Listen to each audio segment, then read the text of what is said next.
Hey there folks, this is GreenXI, welcoming you right back to Let's Play Higurashi. This is episode 137. In last episode, well, Rena finally snapped. As if she hadn't snapped already in the arc, but you know, she went all the way.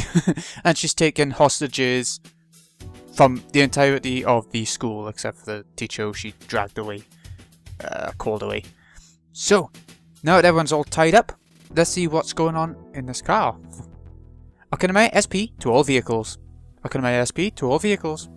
A hostage situation has broken out at the Higurashi Forestry Service building. There are reportedly multiple hostages. All vehicles are to head to the Forestry Service building immediately. Oh. Well, at least some help's coming. Kuma-chan! Sorry I'm late. What's going on? Hello sir. Today around 1 PM, the Higurashi branch school's classroom was taken over. All 25 students have been taken hostage. The suspect's initial demands were to prohibit all entry to the branch school's property and to secure a hotline to us. So they're willing to negotiate with us from the start? What's going on? Also, the suspect is asking for you, Ushi-san. It's Rena Ryugu. Ryugu-san? Uh-huh. Very well. We seem to be inseparable, huh? I'll be dealing with her until the end. Ushi gave a crooked smile. We don't know if she has any accomplices. The curtains are closed, so we can't confirm the situation. Have you asked whoever told us about this? No, Rena Ryugu declared it herself. Therefore, we don't know what's going on inside. Their teacher received a call from Rena Ryugu as she left the classroom before the incident took place. This has been well planned, huh? Has anyone from the Forestry Service been taken hostage? Nobody from the service was there today. All 25 hostages are students. That number matches with the attendance the teacher took this morning. Plus the suspect, right? Have you seen anyone else suspicious other than Rena Ryugu? No. We've seen someone peeking out from behind the curtain, but it was a suspect herself. We're guessing there must be at least one or two more of them though. Well, not really. There's Kaiichi, but that's not voluntary, really. Well, maybe she really is doing it by herself. Rena Ryugu was a true believer in Mayo Takano's scrapbooks. According to those scrapbooks, the entire village was Rena Ryugu's enemy. She didn't have anyone she could trust. However, Uishi had also believed in Mayo Takano's delusion. It was possible that someone who was influenced by the same way was following Rena Ryugu. Ushi-san, the principal and the teacher are here. Hello, Chie-sensei. Are you okay? Ushi ran up to Chie-sensei, who was crying with a handkerchief held up to her face. Rena-chan's a good girl. For her to do something like this, there must be some mistake. Oh. If I were to do this by the book, I would ask you about Ryugu-san's recent behaviour. But when it comes to Ryugu-san, I probably know better than you do. Please don't worry. I'll take care of this as peacefully as possible. Chie-sensei was huddled over, and Ushi didn't think he could say anything else to her. On the contrary, the principal was staying strong, trying to figure out how to take care of the situation. Mr. Ushi, please. If possible, I would like to request to be a hostage myself. I'll take the place of the children. Let me do that instead. It's all my fault. Ah! Please, don't blame yourselves. I have things I want to ask you, so I'd appreciate it if you cooperated. Banshi-kun! Please show them the blueprints. Ah, see all around the school. Excuse me, sir. Section Chief Takasugi is on the radio. Hello, this is Uishi. Ushi-san, how goes things? Kumagai-kun informed me of the situation. The suspect is underage, huh? Please keep strict control of the press. I understand. Also, the suspect has requested me as a negotiator. Is that okay with you? You've known Rena Ryugu since the parasite incident from the other day. I bet she still thinks you're her ally. Only you can do the job. Good luck. I really don't want to, but since I caused so much trouble, I guess I'll have to do this to make up for it. Ushi-san, Rena Ryugu's on the car phone. That's faster than expected. I'll go get it. Thank you. Hello, this is Uishi. Uishi-san, this is Ryugu. Hello, this is Uishi. Is the signal weak on your car phone? It's kind of hard to hear. Just like me, it's getting old. Uishi and I exchanged friendly words. A long cord trailed through the hallway from the teacher's office. That cord extended further to the phone on the podium in the classroom. Let's get down to business. I'll check to see if you're qualified to negotiate for me. Okay, shoot. You are my ally, aren't you, Uishi-san? Of course. Let's expose the conspiracy of the Sonzaki family together, you and me. Uishi answered without hesitation. Was he still my ally? Or was this sly detective just saying what I wanted to hear? Either way, I only had Uishi to depend on. If I couldn't trust him, I was stuck. There would be nothing else I could do. You didn't believe me for a while either, did you, Keiichi-kun? But you do now, right? Keiichi-kun was sitting on the floor, facing away from me, with his head resting in his hands. We're comrades now, huh? Yeah, that's right. Rena Ryugu asked Keiichi Maebara if he was a comrade, but I couldn't hear his voice. Was she trying to tell me that Keiichi Maebara was still alive, or that he was being forced to obey her because of the hostages? Maebara-san's your ally too, huh? That's nice. But weren't you suspicious of Maebara-san for a while? Yep. When I heard about the BB gun incident, I couldn't believe it. But we can't let the past fool us. We have to learn from the past in order to grow. Ah, that's very good. You're absolutely right about that. That was why we forgave each other. So I don't doubt Keiichi-kun anymore. Keiichi-kun's my comrade. I understand. Therefore, Keiichi-kun's my ally too, isn't he? Please say hello to him for me. Sure, I will. Actually, I'd like to say hello to him myself. Can you come to the phone? The conversation stopped suddenly. That made me nervous. Did I say something wrong? Sure. Here he is. Keiichi-kun, Uishi-san wants to talk to you. I heard some rattling and rustling on the other side of the phone. Hello. This is Maebara. He sounded monotone. Unable to disobey, Keiichi Maebara must have been pretending to follow Rena Ryugu's orders. Hello, Maebara-san. This is Uishi from the Okinamaya police station. Thank you for coming to the phone. Let's do this together. Yes, let's do this together. What's Ryugu-san doing right now? She's walking around the classroom. Maebara-san, please say yes if your answer is yes, and yeah if your answer is no. Do you know what Ryugu-san wants? Yeah, so no. That answer told me for sure. Keiichi Maebara wasn't Rena Ryugu's accomplice. There's no way Rena wouldn't tell her accomplice what she wanted after planning a hostage situation like this. How would he help someone who wouldn't even tell him what she wanted? I'll ask you directly. Are you Rena Ryugu's ally? No, let me change my question. Are you being threatened by Rena Ryugu? Yes. There you go. The other guys in the car listening in on our conversation raised their fists in victory. Is Rena Ryugu the only suspect? Yes. If she was the only suspect, then we could respond appropriately. I guess nobody else believed in Takano's scrapbooks. If so, my being fooled was even more embarrassing. As I thought about my next question, I heard the phone being taken away from Keiichi. Then I came back on the line. See? Keiichi-kun's my ally, isn't he? Yes, you were right. That's very promising. Okay, now it's your turn to talk, Uishi-san. How are the simultaneous raids on the Sonzaki family going? Remember, you promised me when we talked on the phone before? Have you found the secret research facility yet? I had to decide on what to say. Should I tell her we conducted raids or not? Maybe she already knew we didn't raid. Maybe she was just testing me. We're trying to come up with a plan for the simultaneous raids as we speak. We're talking to the prefectural police as well as the public safety division. We're talking about the entire city, so we need a little more time to prepare for it. You're taking too long. Uishi-san, don't you realize what kind of emergency situation Shishibone City is in right now? What are you doing? Uishi-san, you do believe me, don't you? You're my ally, right? Right? Please answer me. Of course I am. But the police department is a little more complicated than you think. I'm doing my best, I really am. The thing is, this is on a really big scale. Uishi-san, they poisoned me recently. With the parasites that killed Tomitaki-san. They poisoned me with them. I've been itching like crazy since yesterday. I'm all bloody from scratching up my throat. I might claw up my throat and die at any moment. And you tell me you're still preparing? I knew it. Uishi didn't realize how dire the situation was.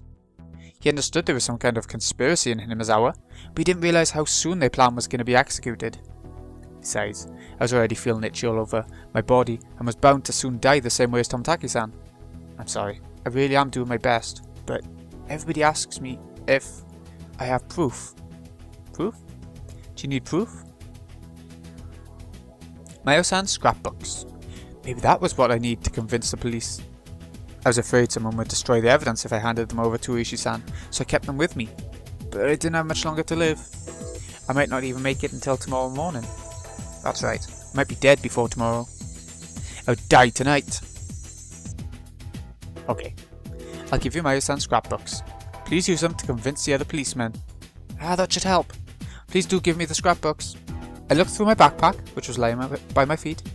My son's scrapbooks were in there. This is our last resort. Ushi-san, do your best. No, you must take care of it, please. Of course. Trust me. I'll expose their conspiracy. I knew the police would take too long to get things moving. They're an organization after all. That's why I'm doing this, to make them understand. You have an excuse now. Please use this chance wisely. Thank you. You can count on me. So how should we do this? Do you want me to come get it? I knew she wouldn't let me into the classroom. She was still cautious. I could guess where Rena was going to take this thing, so I tried to stay ahead of her. I handed a memo with my instructions on it to a colleague. I can't really leave the classroom, so I'll have Kaiichi-kun deliver them to you. Maybe that's better. If you left the building, something might happen. What do you mean? I'm sure the Sonzaki family already knows about what's going on here. I'm sure they didn't expect you to do something like this, so they might come to shut you up. To shut me up? What do you mean by shooting you? A hitman from the Sonzaki family may try to put a stop to this by sniping you. That's why you shouldn't come outside. Don't even go near the windows. I saw you peeking out the window, but you shouldn't do that. They may fire at any time. Wait a minute. Aren't there policemen around?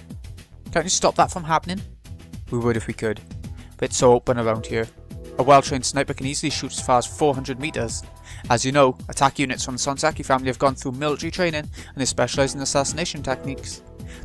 Don't underestimate them. I need you to help me to expose the conspiracy of the Sonzaki family. I think what Uishi is doing is making sure that Rena doesn't see outside now. Because she can't go near the window in case the Sonzaki's sniper or whoever they may have hired. I understand. Thank you for your warning. Even if my life is to end tomorrow, I can't die now. That's right. Under no circumstances should you peek out the windows, okay? Be very careful. The phone conversation ended. Rena was going to let Kaiichi Maibara deliver the scrapbooks. Did you get what I wrote on the memo already? Yes, we got it. Do you think it'll work? I scared her, so I don't think she'll peek out the windows. I'm sure she'll still have her eyes open though. I'll work around it. I roughly understood what was going on from the phone conversation. Yup. Okay, Kaiichi-kun. Here are the scrapbooks. Their contents are very important. They're proof of the Sonzaki family's conspiracy, and the police can use them as evidence to conduct a raid. Please take this to Uishi-san, okay? And when you give it to him, come right back. I'm watching you. If you do something you aren't supposed to, I'll be angry. Rena took out a couple of old scrapbooks from her backpack and gave them to me. Then she cast a sidelong glance at Mion. I'll tell you about these later, Mi-chan. I'll tell you all about what a scary conspiracy your family is planning. Maybe you already know, huh?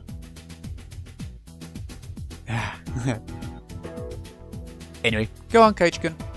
Just go halfway out into the schoolyard. Don't say anything. You're just delivering the scrapbooks. Don't talk, okay? If you do, if it was Chie-sensei, she'd slap you with a ruler, but what should I use instead? Alright, I won't even say a word. Come on, put that hatchet down. I'm your ally, right? Trust me. Okay? Yeah, you're right, I trust you. So please don't betray me, okay? Rena's eyes were telling me clearly. They would tell me she didn't trust me. But even in this state, she also knew she shouldn't distrust her friends. Therefore, although she couldn't trust me, she was pretending to. That was why she didn't tie me up. Okay, I'll be going. I'll be right back. Okay. I walked past my friends who were lying down on the floor and headed to the exit. I saw some of their faces as I passed. Some were fearful, some were sure that I'd use the opportunity to run, and some were scared that they'd die if I did. Don't worry guys, I won't let her even touch any of you. If Rena tries to do something, I'll stop her even if I have to risk my own life. Anyway, I do what it took to ensure that nobody died. I had to make sure Rena didn't get angry.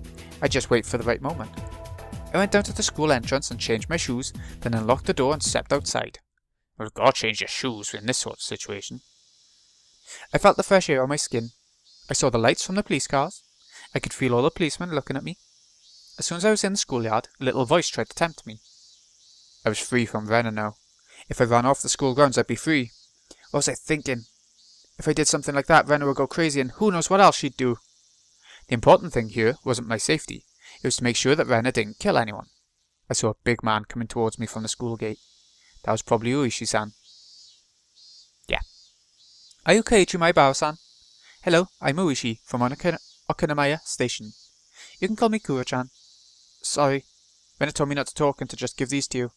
So please just take them in silence. I understand. These are the scrapbooks, huh? I'll take them. I tried to hand scrapbooks to Uishi-san, but he stepped aside a little. Eh? Confused as to what he was doing, I changed my position and handed them to him again. He took them that time. And at that point, Uishi put something that was under his jacket into my pocket. Don't worry. Even if Ryugu-san was watching, the building is behind you. She couldn't have seen that. What's this? I couldn't look into my pocket because I didn't want Rena to suspect anything. But whatever it was pretty heavy for its size. I have a memo for you too. On your way back to the classroom, please read it without Ryugu-san noticing. Go on now. She'll get suspicious. I just followed his directions. I was worried Rena had begun to suspect something. When I looked at the classroom, the curtains were closed, but that didn't mean she wasn't peeking out through a crack. I went back to the entrance and locked the door. If Rena checked and found the door unlocked, it could cause more trouble. Rena was in the classroom. There was no way she'd come down this way. She was alone. If she left the classroom, everyone would get up and run. They couldn't run because Rena was there, but they were all waiting for their chance.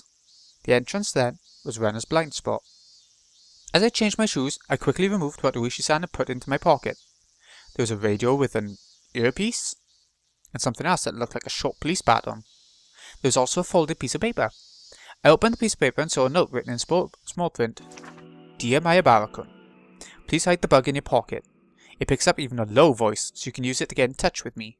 By using the earphone, you can hear me in return. There's also a spray for self-protection. It sprays as far as 1 meter. Make sure you aim for the face. This must be the spray. I guess it's safe to try it here. Held down the button and gas sprayed out from the nozzle. Compared to Rena's hatchet, this required some caution, but it was small enough to fit inside my hand. It was reassuring that I could hide it so easily. In other words, it was now possible for me to stop Rena.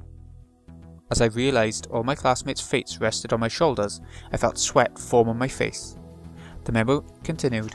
Spray is just for self-defensive purposes.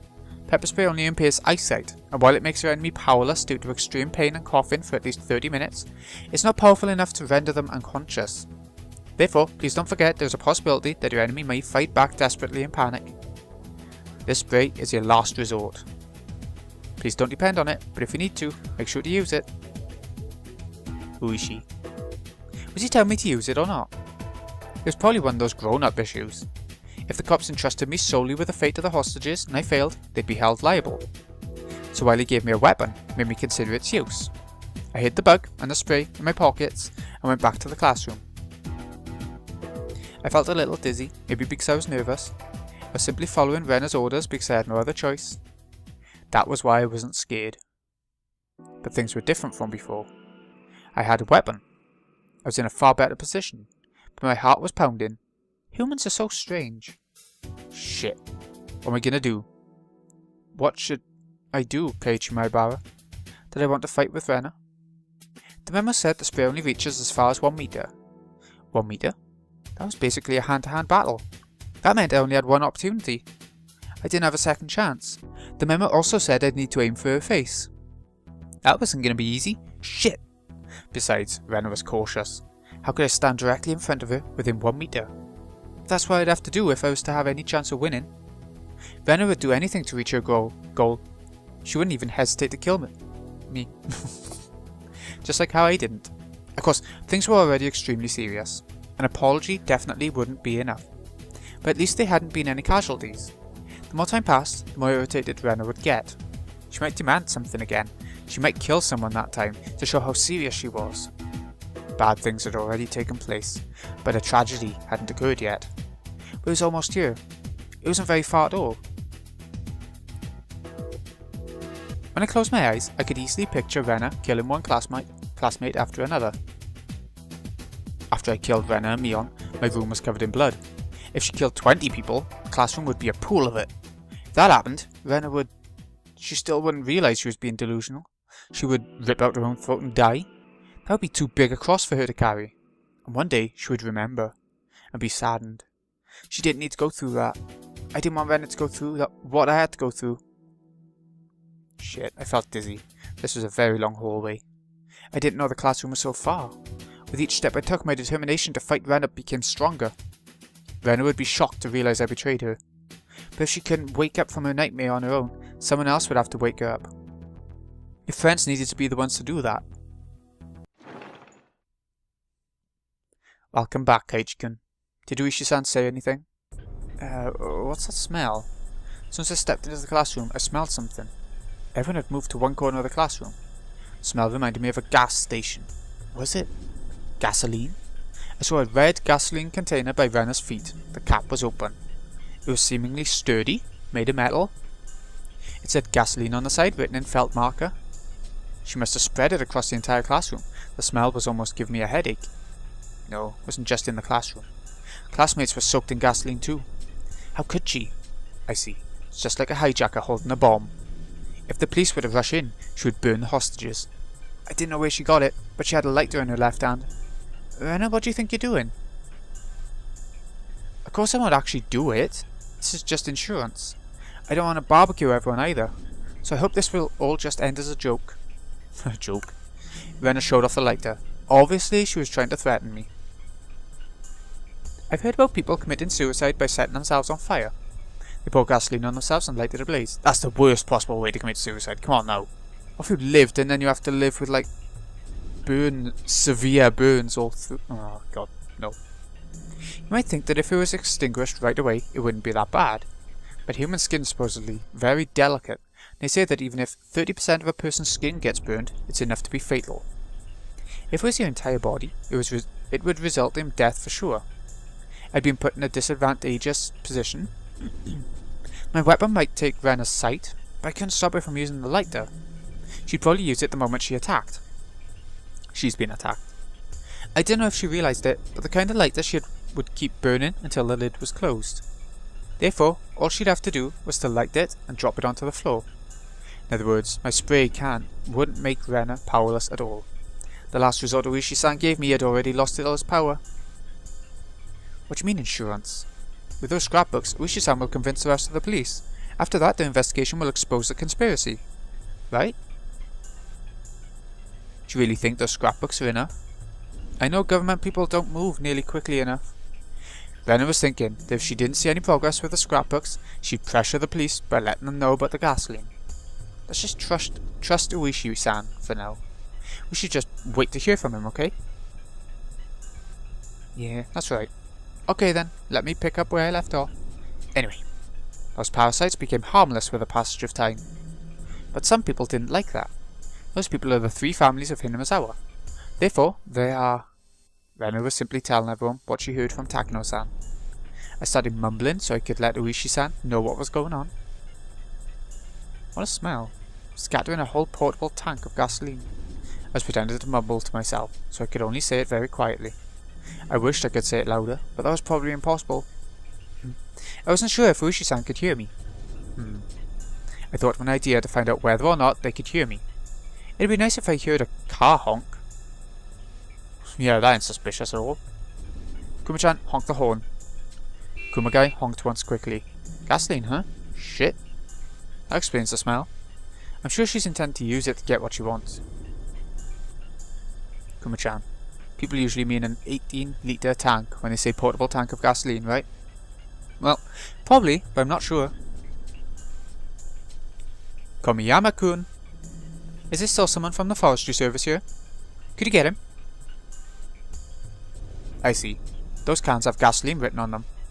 Do plastic kerosene tanks have kerosene written on them? Yes.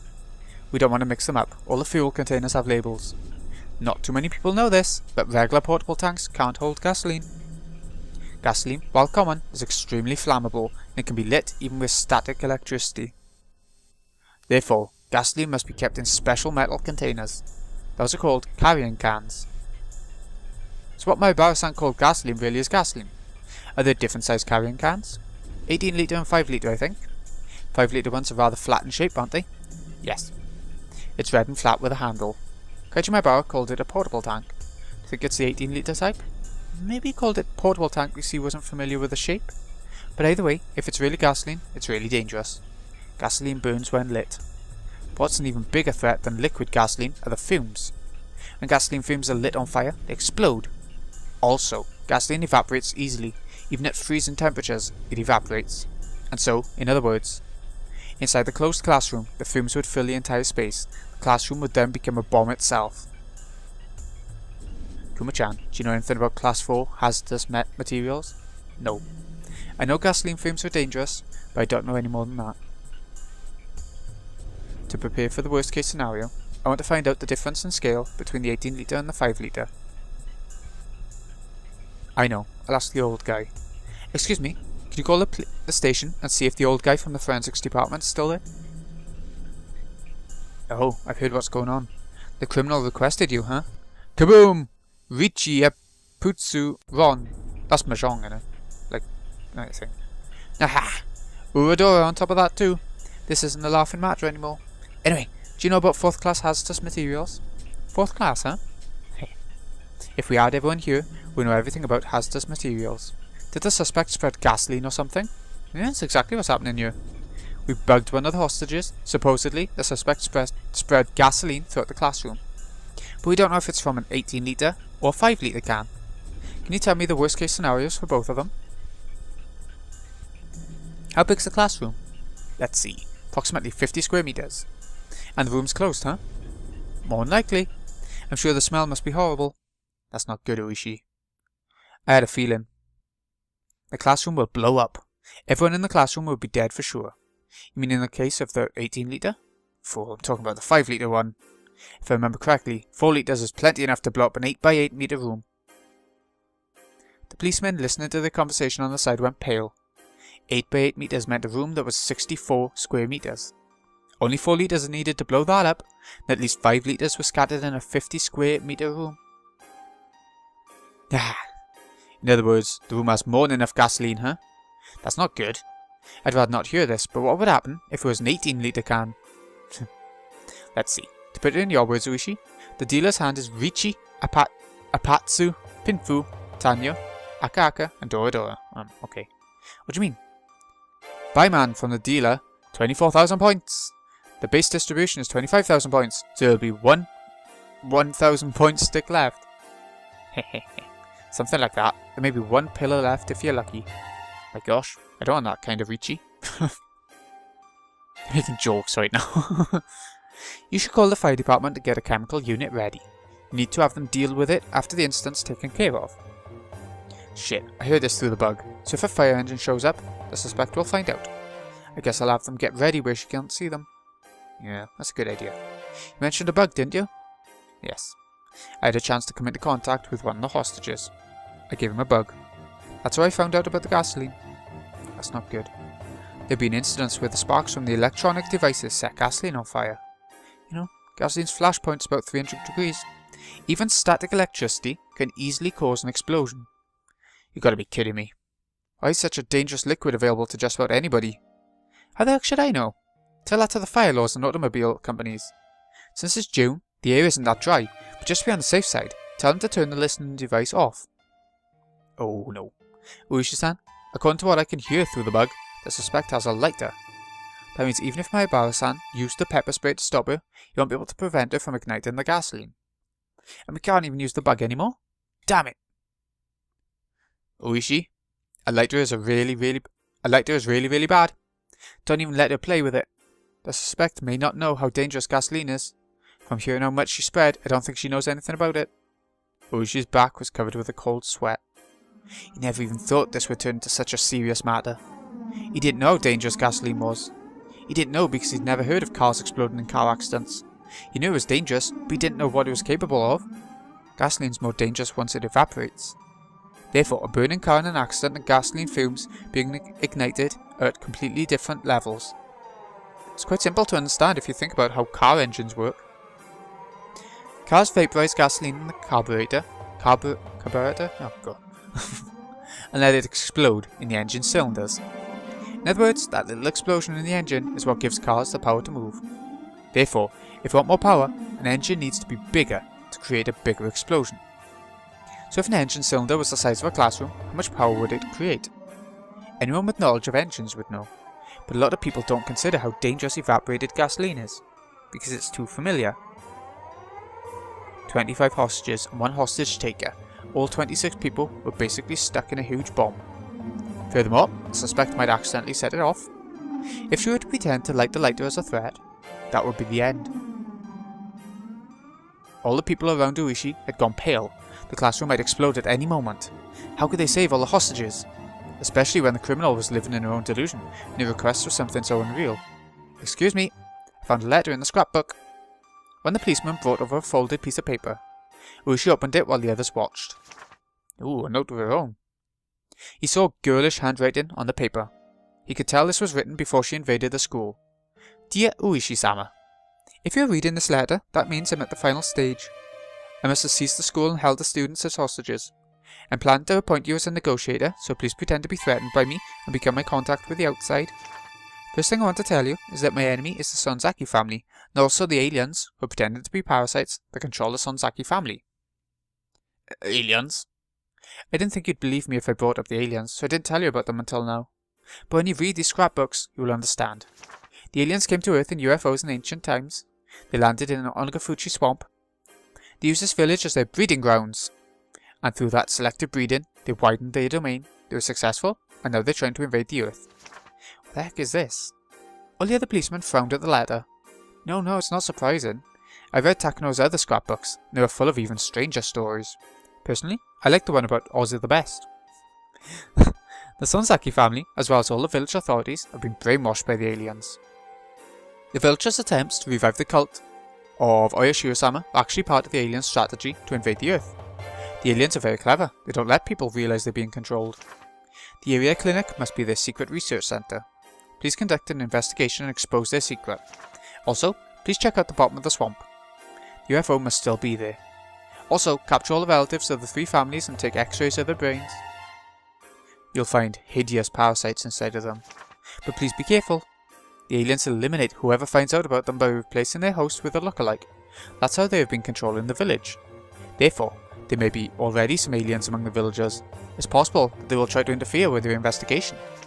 As a matter of fact, there have been lookalikes of Mayo Takano, Rika Fude, and me, Rena. If you see any of those 3, capture them immediately. That would be the proof of aliens existing among us. Mayo Takano? Why does she think that? Ah, I know. I told her over the phone that according to the result of the autopsy conducted by the lab over in Gifu Prefecture, the day of her death doesn't match up. Ah, are you talking about the mistake on her autopsy results? I told her I didn't know why Mayo Takano was witnessed on the day of the festival when she died the night before. I never thought she'd take it like this. Maybe I joked around a little too much. It's interesting that she included herself. Did she look in a mirror or something? One of the policemen spoke up. He was one of the pair who searched the garbage dump that night. I can understand that.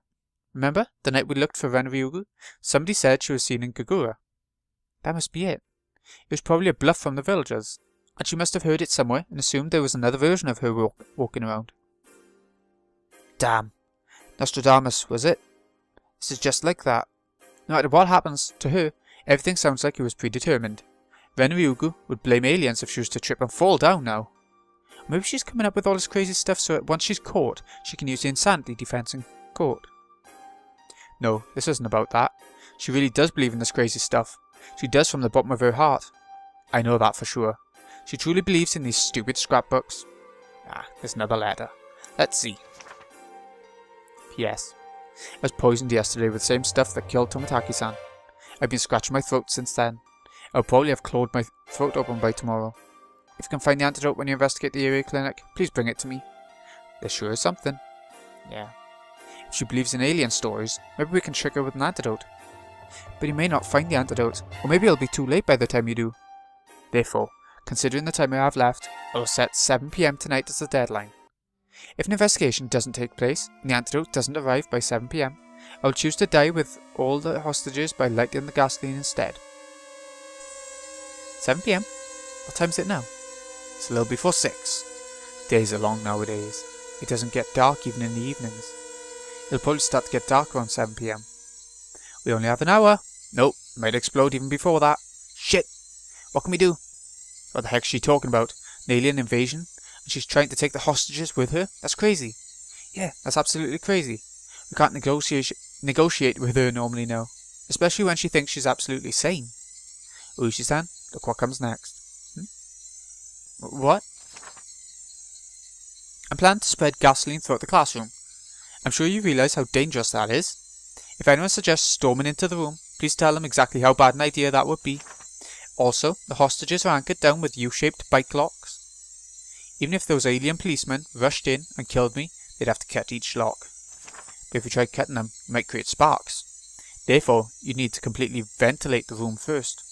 In other words, it'll take an extremely long time to rescue all the hostages from the classroom. Actually, I have a different explosive system set up, other than the gasoline I spread. It's a very simple time bomb using gasoline and a kitchen timer. The kitchen timer provides electricity at a set time. I've ripped the tip off its plug so it will create enough sparks to ignite the gasoline. I've already set the time at 7 PM. Even if I'm not around, there will be an explosion at that time. If the classroom isn't ventilated by that time, it'll explode too. I'm sorry to ask you like this, Uishi-san, but please help me so we can avoid a tragedy. Please let the three families know that Mion Sanzaki, the successor to the head of the Sanzaki family, and Rika Fude, a mascot for the cult of Oyashiro-sama, are in this classroom. If anyone from the three families helps you, I'm sure the conspiracy will be exposed by tonight. The alien invasion is going to happen very soon. Please get going quickly. To my ally, Uishi-san, Rena Ryugu. Smash! Uishi-san threw the scrapbooks to the ground. Damn it. How can she call me her ally? Is a kitchen timer like an alarm clock? Old appliances didn't have timers. A kitchen timer is a device that turns on appliances at a given time. When you plug it in, it provides electricity at a set time, so the appliance will come on when you want it to. Well, that's convenient. It's possible to use that to make a time bomb. Using a kitchen timer? That sure is something a girl would come up with. Why don't we call the electric company and turn the electricity off? If there's no power, the timer can't go off. But that won't work. If the classroom became dark, she'd probably light her lighter. Maybe we can give her a sleeping pill as an antidote, but it would have to take effect slowly. I'm sure she'll have an hostage try it first. Be very careful. Understood. I'll get one ready. I need to talk to my Bara-san one more time. I have to tell him not to let Rena Ryugu play with the lighter. I also have to tell him to turn the bug off. How about that, by the way? Have you heard anything interesting? Suspect seems to be abusing a hostage. Shit! I think it's Mion Sanzaki. Oh, here we go. So stop it, Rena. Rena kept hitting Mion, who had her hands tied behind her back. Rena wasn't using her fists, but instead the handle of her hatchet. Keiichi-kun, you promised you wouldn't move. If you do, I'll be angry. Rena's gaze intimidated me. Her eyes were full of madness. I could feel Rena's emotions boiling over on the inside. If I opposed her, she would easily cut Mion's arm off. What I can't forgive is that you dug up the corpses and turned them into the police. I trusted you. I trusted you.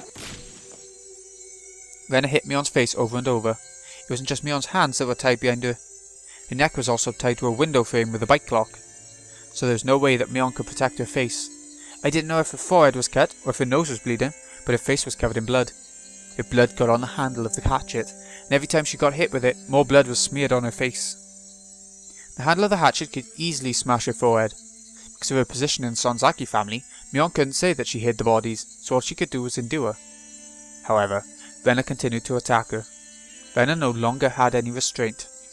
She might even continue until Mion's front teeth were broken. Stop it, Rena. Haven't you done enough? I'll tell you the truth, so Rena, please stop hitting her. The truth? What is it? Keiichi-kun? No, you can't. Kai-chan. Everyone, please don't listen to what I'm about to say. I might say some disturbing stuff, but it isn't anything wrong. So please don't listen. Even if you hear it, forget that you did. Please. What are you going to tell me? Go on, Keiichi-kun. It's not a complicated story. That was for your sake. We found out afterwards that the place you buried the bodies was going to be clear-cut this summer, so we thought we had to do something about it, and Mion hid them in a safer place. You told me that same story the other night. Didn't I tell you that was something Michan made up? Why would she lie? She wanted to help her friend. Mion did it to help you. That's a lie. I won't believe it. Why did you do that without talking to me then? Why did Mion even have to tell her? Mion was trying to be delicate. Mion did her best trying to hide what Rena did. Mion knew Rena was at her wit's end, and that was why she did it in secret. But Rena didn't want to believe her. That's not so, Keiji-kun. How contemptible of you, Michan, to even deceive him. I won't say anything about your tricks during the club activities, but this, I can't forgive you. I can't forgive you. I can't forgive you. I can't forgive you. Stop it! Don't hit Mion. Mion didn't do anything. I never knew having your hands tied behind your back was that scary. Mion got hit repeatedly with the handle of the hatchet. She could only endure. She couldn't even protect herself with her hands. Hey, is it true, Michan? If so, why didn't you tell me? Can't you understand Mion's position? She has to follow certain rules as a member of the Sonzaki family. Shouldn't you be grateful for what she's done for you? I may have said it too aggressively. Rena turned around and glared at me. That's right, Keiji-kun. Michan sold me out to the police because of the circumstances surrounding the Sonzaki family. She sold out her friend. I was her friend. I really liked her. That was mean, Michan. I really did like you so much. Why? How could you? Wah. This was senseless. Rena cried as if being bullied, but she was the one doing the bullying. Normally this would be so odd as to be impossible, but I had seen this scene before. I liked you. I trusted you. As I cried, I beat her to death. Rena repeatedly begged me to trust her, yet I beat her. I know what it's like to be the one doing the beating. Stop. Stop, stop, stop. Stop, Rena. Don't you realize what you're doing? You're hurting your friend with your own hands. I understand what you're feeling. I know you're sad because your friend betrayed you, right? But that's a misunderstanding. We didn't betray you. We've been thinking about you all this time. But she just couldn't see that. Even if she died, Rena probably wouldn't realize she'd made a terrible mistake. But someday, you'll realize. Even an insensitive guy like me realized, so Rena would realize it for sure. That's when you'll feel even sadder, Rena. You will remember this bloody Mion one day. Then you realize that you were the one who made her bloody, and you will regret that you did. But I was the only one who could understand that, because I remembered. There was no way for Rena to understand or realize that. I wondered if I was suffering the most of all. There's no way to avoid a tragedy. This was exactly the same tragedy with different actors. The main character was Rena instead of me, but it was the same thing. Where was I? I was in the audience now. I knew how this story ended, but I couldn't come onto the stage. Stop, Rena. Stop, stop. You crying? What's wrong, Keiji-kun? I stood up slowly and walked towards Rena. Just like what Rena did for me before, with my arms open. Please stop. Stop this, Rena. You may not know why now. You may not know why you have to stop now. But if you don't, you will regret it someday. So please stop. Keiji-kun, I'll be mad if you don't move back to the wall. Rena's eyes went cold. She lifted the hatchet in her right hand. Don't, Kai-chan. I'm okay. Mion told me, but with such a bloody face, how could she be? Are you gonna hit me? With that hatchet? If you come any closer, I will. Without hesitation. I don't need you anymore, Keiji-kun. But I want to be with you until the end. So please don't make me mad, okay? Okay? She sounded gentle, but her expression was telling me there really would be no hesitation. Rena would crack my head open with a hatchet immediately. But who cares? If you were in my shoes, what do you think you would do? Of course, I don't want to die, so I wouldn't oppose my opponent. If they had a weapon, I would be scared. That's a lie. I know. I know you're strong enough to give up your own life for the sake of your friend. It's my turn now. My turn to be strong. I'm just like you. I won't hesitate to give up my own life for my friends. If you want, I'll give that life to you. So stop this. If it's just your friends, stop hurting her. The same pain will attack you later, so stop. Nobody's trying to scare you. We're all thinking about you. Don't doubt that. Please believe it. Trust me. If you can come to trust me by smashing my head in, go ahead and crush my head with that hatchet. I won't try to protect myself. Don't come any closer. If you do, I'll light this place up. Rena lifted the lighter overhead. You fool! How long are you gonna dream about such crazy things? You already know that yourself, don't you? That it's all just a bad dream. You want somebody to wake you up. I'm here. I'm here to wake you up from your nightmares. You're the one who has to wake up, Kaiji-kun. Can't you believe that those aliens are trying to invade the village? You believed me back then. You doubted me again?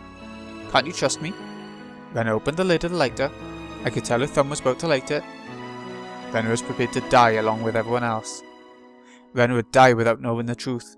She would die believing it was the world that was crazy. She would die cursing everything in the world. That was the storyline of this tragedy, wasn't it? This was a theatre from hell. What an interesting script. Who wrote it? A devil? Shit. I won't let this happen. Don't underestimate Keiichi Maibara, the original main character. Don't think the same storyline will work again. I'll be taking over the script this time, and I'm gonna destroy it. I won't let this bad ending take place. I'm gonna destroy their expectations. You're the one who doesn't trust me, Rena. Just trust me. Shut up and trust me. This is all for your own sake. As the main character of the previous tragedy, I'm telling you this. You just shut up and listen to me. What are you talking about, Kaiji-kun? Shut up and trust you? You're the one who doesn't trust me, Kaiji-kun. Why didn't you believe me? Shut up. I know you're wrong. I know how you'll end up, so I know you're going to regret it in the future. I don't want you to finish your life without realizing what you've done. You just don't know how sad that is yet. I have no idea what you're talking about. You okay, Kaiji-kun? Yeah, Kaiji, are you okay? Yeah, I bet. I bet you have no idea what I'm talking about. I'll tell you. I'll tell you the story of a pathetic guy. Once upon a time, there was a pathetic guy named Keiichi Maibara. He had no complaints about his life, and he spent every day having fun with his friends. But one day, he started to doubt them. After a while, he started to doubt everything. He didn't notice how worried his friends were, and he hurt them, repeatedly. How sorrowful. They trusted each other, but they couldn't let each other know. Can you believe something as stupid as that actually happened? Then I beat you and Mion with a metal bat to the point of death. But you begged me to trust you until your final moments. You didn't even try to protect your head. You trusted me until your final moments, reaching your hands out to me. I didn't realize what you were doing and beat you to death anyway. Do you know how sinful that was? I bet you have no idea. That's why. I have to make up for what I've done. I'm gonna stop you, Rena. If you come any closer, I'll light the lighter. Just as you tried to save me with your life, I'm gonna save you, Rena. I still remember how magnificent you were when you died. You weren't even afraid of it. These words will reach him, she thought.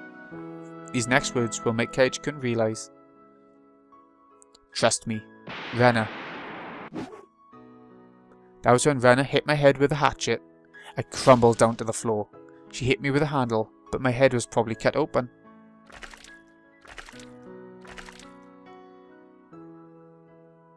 I felt the blood on my face. Poor Kaiji-kun. That's not of your own will. The parasites that are living in your brain are controlling you. Ushi-san will find the medicine for it. When he comes, I'll let you take the medicine first. Then you'll be free. You'll return to the Kaiji-kun that I loved. Just hang in there for a little while longer, okay? Damn you. I heard a phone ringing in the teacher's office. Rena listened to the phone ring for a while, then realised it was for her. Rena tried to answer the phone in the classroom, but she couldn't figure out how to transfer the call, so she decided to answer it in the teacher's office instead. I'm going to the office for a bit. Don't run away, okay? If any of you are missing, something terrible will happen to Mii-chan, okay? Rena glared at everyone in the classroom, intimidating them, and then left. That was when I heard a honk from outside. Remember the signal from earlier? Did Uishi-san want to get in touch with me? I bent down, put the receiver earphone in my ear. Can you hear me? This is Kumagai from Okinamaya Station. Please cough if you can hear me. Cough. Cough. Very good. Please listen carefully. The gasoline the suspect spread everywhere is very dangerous. The classroom's filled with vaporized gasoline right now. It's like a bomb. Please don't aggravate Ryugu-san. Don't ever let her play with a lighter. Please don't provoke her anymore like you just did, okay? This bug is awful. It's possible for gasoline fumes to ignite at the slightest spark. Therefore, please turn the bug off after this communication. That's just to be on the safe side. Also, one last thing. According to the suspect's note, she has set a time bomb. A time bomb? She used a kitchen timer to make a simple time bomb, and the classroom will explode if it goes off. We're trying to get some sleeping pills ready to give her as an antidote. But we don't have much time left. According to a note, timer set for 7 PM. I looked at the wall clock. It was 6:45. Now that's gone quick. There were only 15 minutes left. I could hear Rena screaming into the phone. No, the time's already been set. Hurry up, Uishi-san. I won't wait for even a second longer. As you can hear, Rena Ryugu is refusing to reset the timer. She's gonna kill herself in 15 minutes. I remember thinking the same way as Rena. After I killed Rena and Mion, I knew the police would come. I thought someone would solve the mystery after I was dead. If that's what Rena was thinking, then she had been planning to kill herself from the beginning. What do you want me to do? The sleeping pills should arrive soon, but if an explosion took place before we could negotiate, there would be no point. I want you to find the time bomb and disassemble it. Cutting red and blue cords like in the movies? It's probably simpler than that. According to the suspect, she used a kitchen timer. It's not a battery operated one, it's one of those ones you plug in. It looks like an alarm clock. Do you see anything in an outlet in the classroom? There was one outlet in the back and another at the front. I checked, but I didn't see anything that was plugged in. No, I don't see anything. If an ignition was taking place somewhere else, it shouldn't work. It must be somewhere in the classroom. No, I don't think so. The only cord coming from the hallway is the one for Rena's phone. Is it possible for the kitchen timer to be battery operated? It's the type that's powered by electricity. Could it possibly be in another room? If there was a different room where she spread gasoline, then the timer could be in there. Tell me to check the whole school? In 15 minutes? Damn, I'm injured here, you know. But if I stayed here, I'd die in 15 minutes. This wasn't the time to be pessimistic. This was probably my last chance to stop this tragedy from taking place. She spread the gasoline while I went out to deliver the scrapbooks, so she must have done it in a fairly short time. I really didn't think she had enough time to spread it anywhere else other than the classroom. Then where was the time bomb? We're doing everything we can here, so please help us. That's all. If you don't have any questions, I'll end the communication. Is there anything else? No, not really. Ah wait, yeah, I do have one thing to say. What is it? Please tell Uishi that he should never have told Rena about my past. If I come out of this alive, I'll punch him, so you'd better be prepared. Wait, 2 punches. One for telling Rena about me and another for telling me about Rena. I understand. Uishi-san's disappointed in himself for letting Rena Ryugu fool him. I'm sure he'll be happy to let you throw a punch or two. Is that it now? Yeah. I've already wasted a few minutes here. See ya. Be safe. Click. Ah, that Kaiichi, wasting time. Rena was still on the phone. Uishi-san was definitely trying to stall her. From what I could hear, it sounded like he's telling her that they investigated the main Sonsaki residence, found something awful in their secret basement or something like that. Hey, if we went too far, Rena would believe everything again. Mion was gonna get hit again for lying.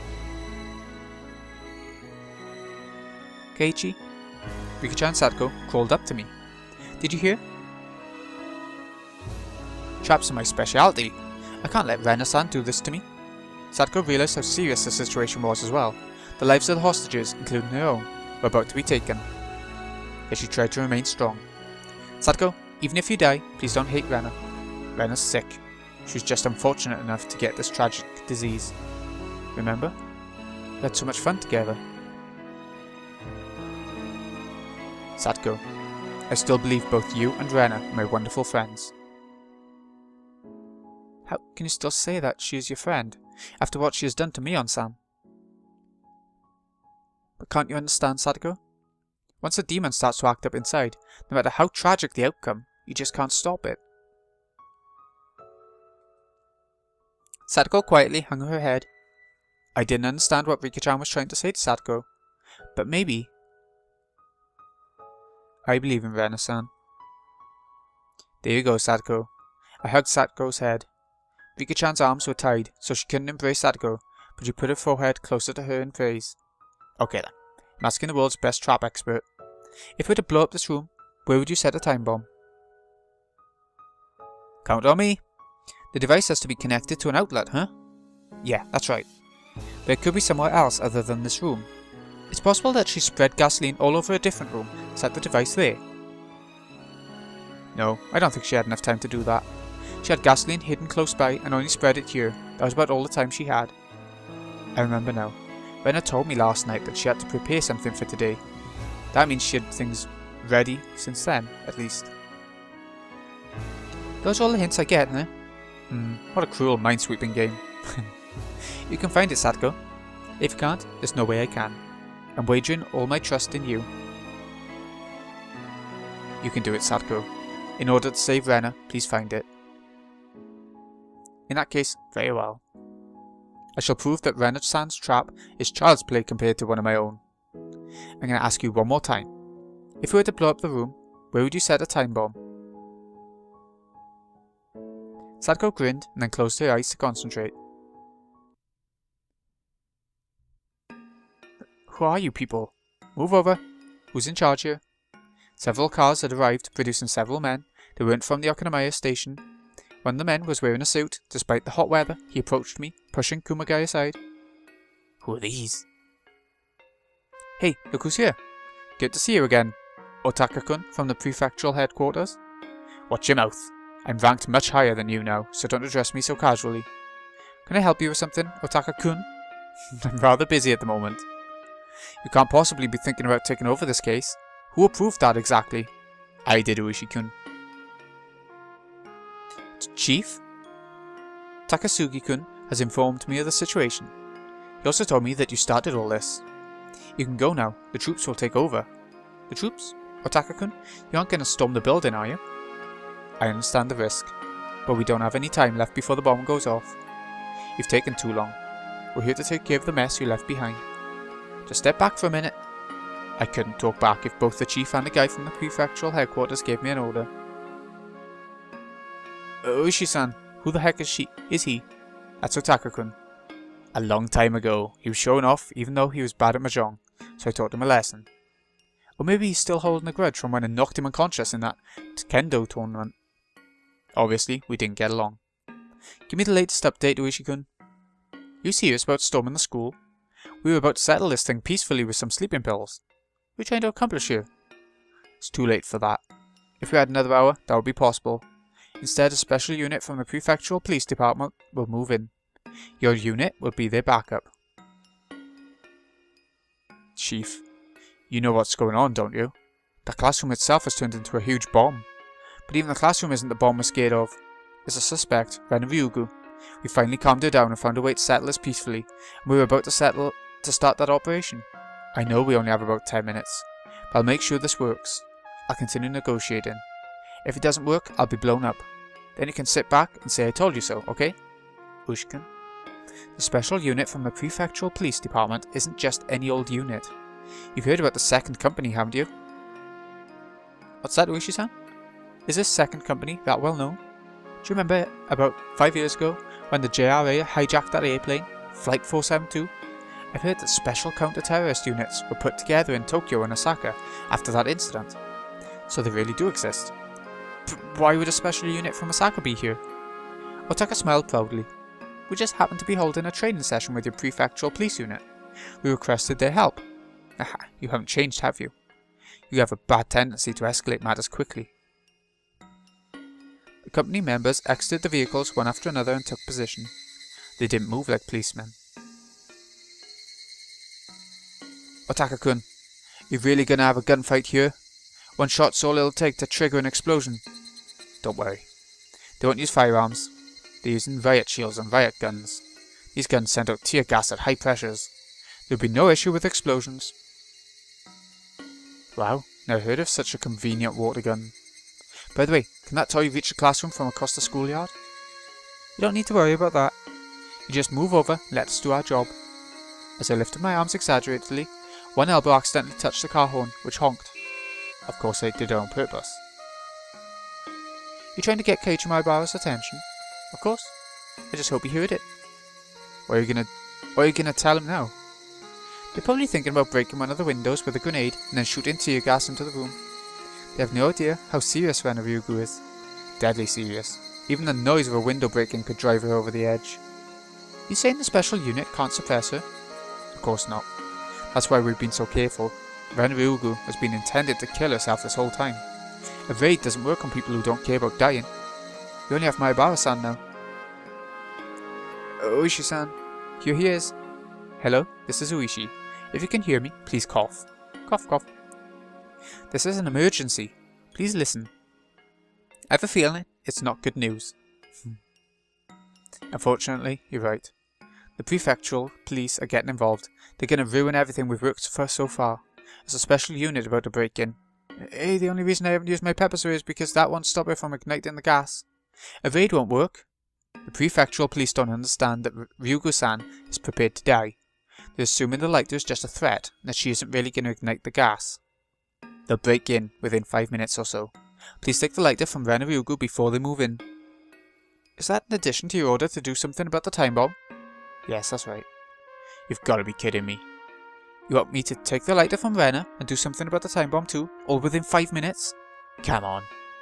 You're the only one we can count on. I'm begging you. How is it, Satoko? Can you think of something?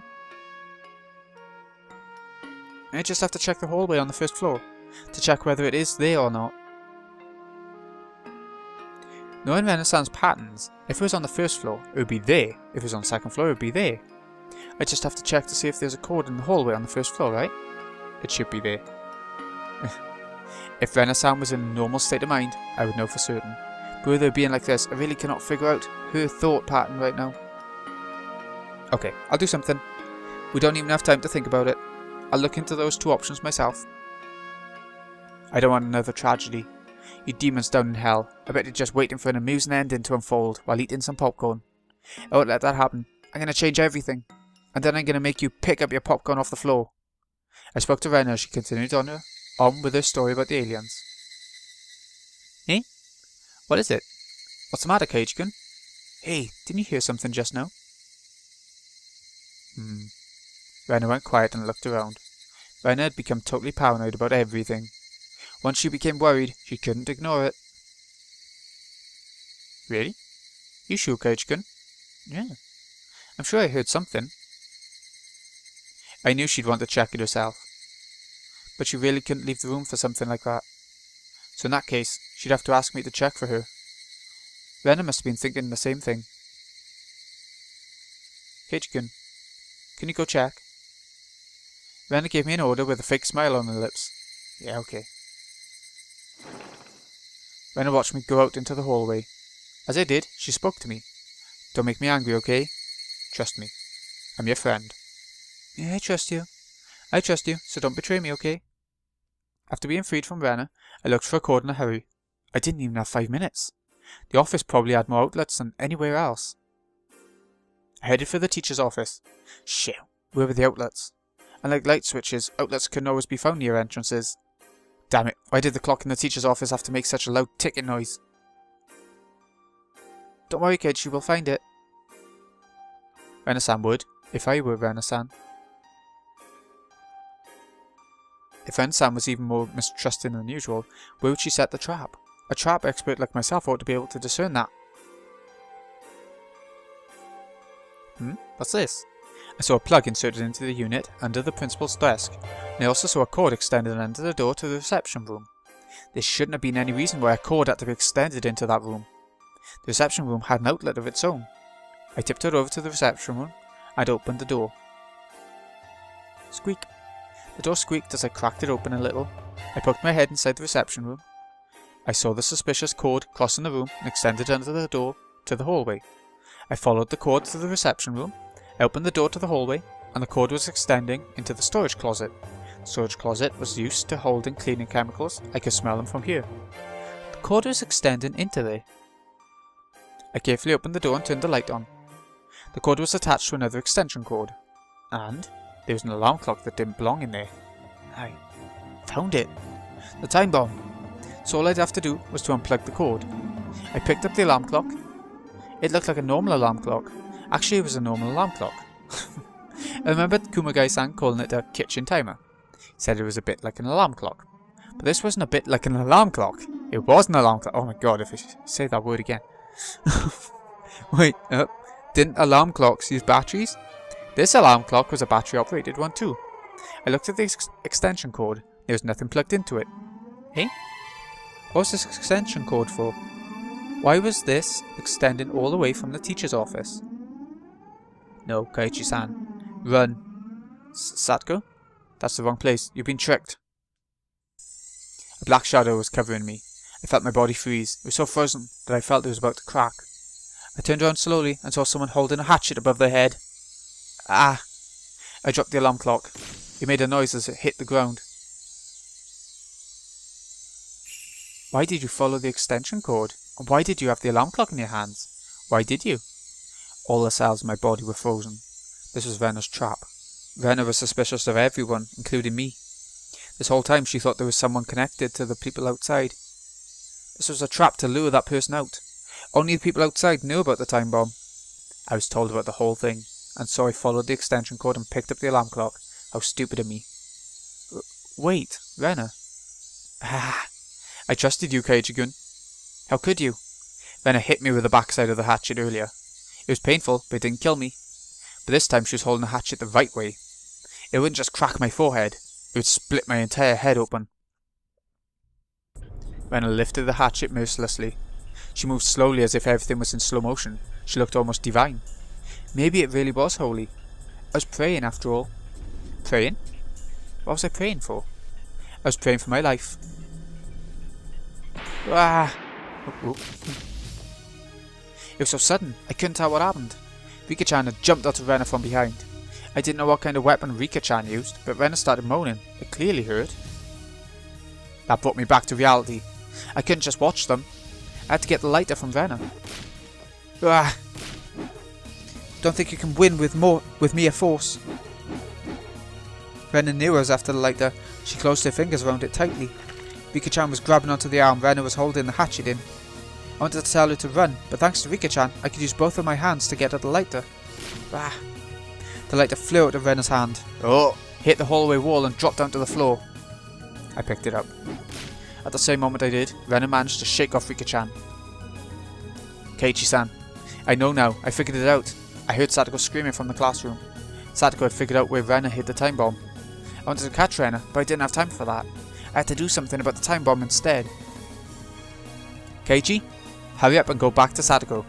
Rika-chan had spread her arms, blocking Rena's path forward. What are you doing? Just run.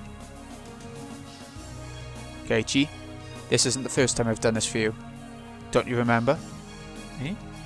If I tried a little harder the previous time, you could have made it. So this time, you're gonna make it. Just go. I didn't know what Rika-chan was talking about. But there was one thing I did know. Just like Rena and Mion were ready to give up their lives for their friends, and I was willing to give up mine, Rika-chan was prepared for that too. Therefore, telling Rika-chan to run was like telling her she wasn't my friend. And so, I will depend on my friend, Rika-chan. Thank you, Rika-chan. Keiichi-san, we're running out of time. Leaving it to Rika-chan, I dashed through the classroom. As soon as Rika heard Keiichi's footsteps reach the classroom door, she sighed in relief. As she did, Rena's black shadow came ever closer. Ah, that's great, that's just great. This isn't a club activity, you know. You'll be killed for real. You'll be killed by an angry Rena. Ha! You're not afraid of me, are you? You're amazing, Rika-chan. Rika grabbed a mop as she ran from the storage closet. She picked it up and held it upside down like a spear. Rika's stance told Rena that she was ready to fight. Rika didn't look like a little girl anymore. She looked so brave, that Rena was even startled by it. Boy, you really are amazing. You aren't afraid of being killed at all, huh? Heh. Rika smiled cynically. Rika usually never smiled this way. Do you really think I would be afraid of death? I've experienced several hundred deaths up until now. Why should I be afraid of it all of a sudden? You aren't Rika-chan, are you? You're the one I met that night. Show yourself, alien. Where's the real Rika-chan? The real Rika? She's right here. Meep, Nipa. Ah! The way you're looking down on me, that really is like Rika-chan. I get it. Oyashiro-sama is an alien. The Fude family is descended from him, and therefore you're a descendant of aliens. I'll crack open your head and drag out all the parasites in your brain. Rena raised her hatchet and charged at Rika with a scream. Yeah. One swing's all I need to smash your head open. Rena looked like a beast, charging towards its prey. Rika took a step backwards and lowered her body, preparing to counterattack. She did that with no hesitation. Even a minute is plenty.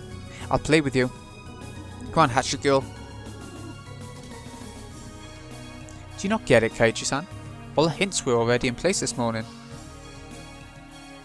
Calm down, Sadako. Explain more slowly so I can understand. What are you trying to say? Sorry, hold on. It's you. It's simple if you just remember. Come on, it's quite obvious when you do. Hey, something stinks today. Close the windows. Silly, it'll be hotter in here if you close the windows. We've been smelling gasoline coming from outdoors. There were no forestry service people in the office, so they weren't doing any work today. The smell wasn't coming from anything they were doing. In other words, it was the smell of Rena's gasoline. Rena hid the gasoline near the classroom. She had it in a plastic container. You can't smell gasoline that's in a plastic container. So in other words, she had more gasoline ready than just in the container she used to spread it around the classroom. Come on, words. Where was the smell coming from? Was it coming from outside? Vaporized gasoline's heavier than air. It stinks. There was another hint other than that. What? Our ball's missing. You hid it again, didn't you, Hojo? Why would I hide such a stupid thing? If I was going to hide something, I'd hide something better than that. Kids who love to play with their ball never lose it. It should have been in the same place it always was. But it was gone. So that must mean that Rena used it for something. The gasoline was coming from above. A ball was missing. So maybe it was stuffed somewhere. Rena-san blocked the drain with a ball and poured gasoline in the drain canal. Where? On the roof of the second floor. The drain canal extended along the roof of the second floor and then came straight down to the ground. If it was plugged and filled with gasoline, it was like a huge Molotov cocktail that extended from the ground to the roof of the second floor. Furthermore, the drain canal ran by the classroom windows. If the canal exploded, the classroom would explode too. Therefore, the time bomb must be... I bet you ran an extension cord out the second floor window. It's on the rooftop. I picked up a pair of scissors and cut Sadako's bonds. By the way, how did Rika-chan free herself from the rope? I apologise for not being thin enough to slip out myself.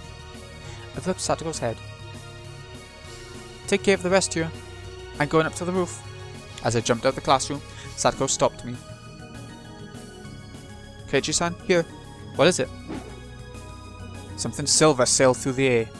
I caught it. It was a metal bat. Oh! That's Nini's. I was going to say it's probably Satoshi's. Make sure you give it back to me, okay? Sure thing. Thanks, Sadako. The metal bat fit right in my palm. I didn't even feel its weight. It really eased my mind. The name Satoshi was written on the handle. This was the bat that belonged to Sadako's brother, Satoshi. He was the victim of last year's tragedy. You and I were the same. I won't let another tragedy take place. I'll treat this as a gift from you, who is waiting in the wings. Let's rip apart the script of this demonic tragedy together. Let's go, Satoshi! As I tried to run up the stairs, I heard a loud noise coming from the hallway by the teacher's office. I saw Rika-chan rolling on the floor. Damn, Rika-chan, you held out as long as you could. Damn it. If my body were 5 years older. In next, Kaiichi-kun. Wow! Shit, I have to go. I have to get to the rooftop. How did you figure it out? How did you? Still, I won't let you get up there. Rena's face looked unbelievably scary. She was ready to rip me apart if she caught me. In that case, just try me. I jumped up the stairs, skipping every other step. I turned on the bug in my pocket. I didn't have time to put in the earphones. As Rena flew up the stairs, her foot got caught on a jump rope. She tripped, and then 3 buckets fell on her head. The results of Sadako's trap. Ow, ow, ow, ow. It was Sadako-chan, huh? Sadako leaned against the wall and waved her index finger in a mocking gesture. Sonic style. Oh ho ho ho. You were pretty good, but you were about 300 million light years too early to go up against a trap expert like me. Sadako-chan, light years are a unit of distance, not time. Smash! The 4th bucket hit Sadako on the head. I continued up to the rooftop. Rena ignored Sadako and ran after me. Oh, Ushi-san? I did it. I got the lighter. I know where the time bomb is. It's on the rooftop in the drain canal. I'm headed up there right now. Ushi-san, is that it? Ushi grabbed the pair of binoculars from Kumagai and looked at the ring getter on the rooftop. There was something like an alarm clock sitting there. The cord from the clock was extending into the second floor window. It was so obvious, but they didn't even notice until just then. Satoko was working hard to remove her classmates' restraints, but she couldn't do anything about the bite lock on Mion's neck. Just run, everyone. Forget about me. That doesn't sound like Mion-san. Why not act like our club president, even in a situation like this? All you have to do, as our president, is to give me an order to undo this lock, okay? Satoko reached for the back of her collar and produced a bent hairpin. Satoko opened the window, climbed onto the windowsill, and faced the bike lock that was restraining Mion. Everyone, open the curtains and the windows, then run. But, Class Prez, what about Maibara-san? The police will help Kai-chan. You all need to run as fast as possible. Huh? Did you unlock it already? To me, this type of lock is child's play. The binoculars were trained on the classroom. All the curtains were open, as well as all the windows. The children, in turn, were all running out onto the schoolyard. Ushi pushed Otaka aside and grabbed his radio and yelled into it. All units go. Go, go. Secure the hostages. The suspect is going up to the second floor, running after one of them. Hey, what are you doing? Otaka tried to grab the radio from Ushi, but Kumagai stepped in. Ushi couldn't give me back the radio. Yeah! There was a dull noise and Otaka crumbled to the floor convulsing. Oops, sorry. I guess my knee happened to hit your balls. Oh dear. The classroom's still filled with gasoline. Be very careful.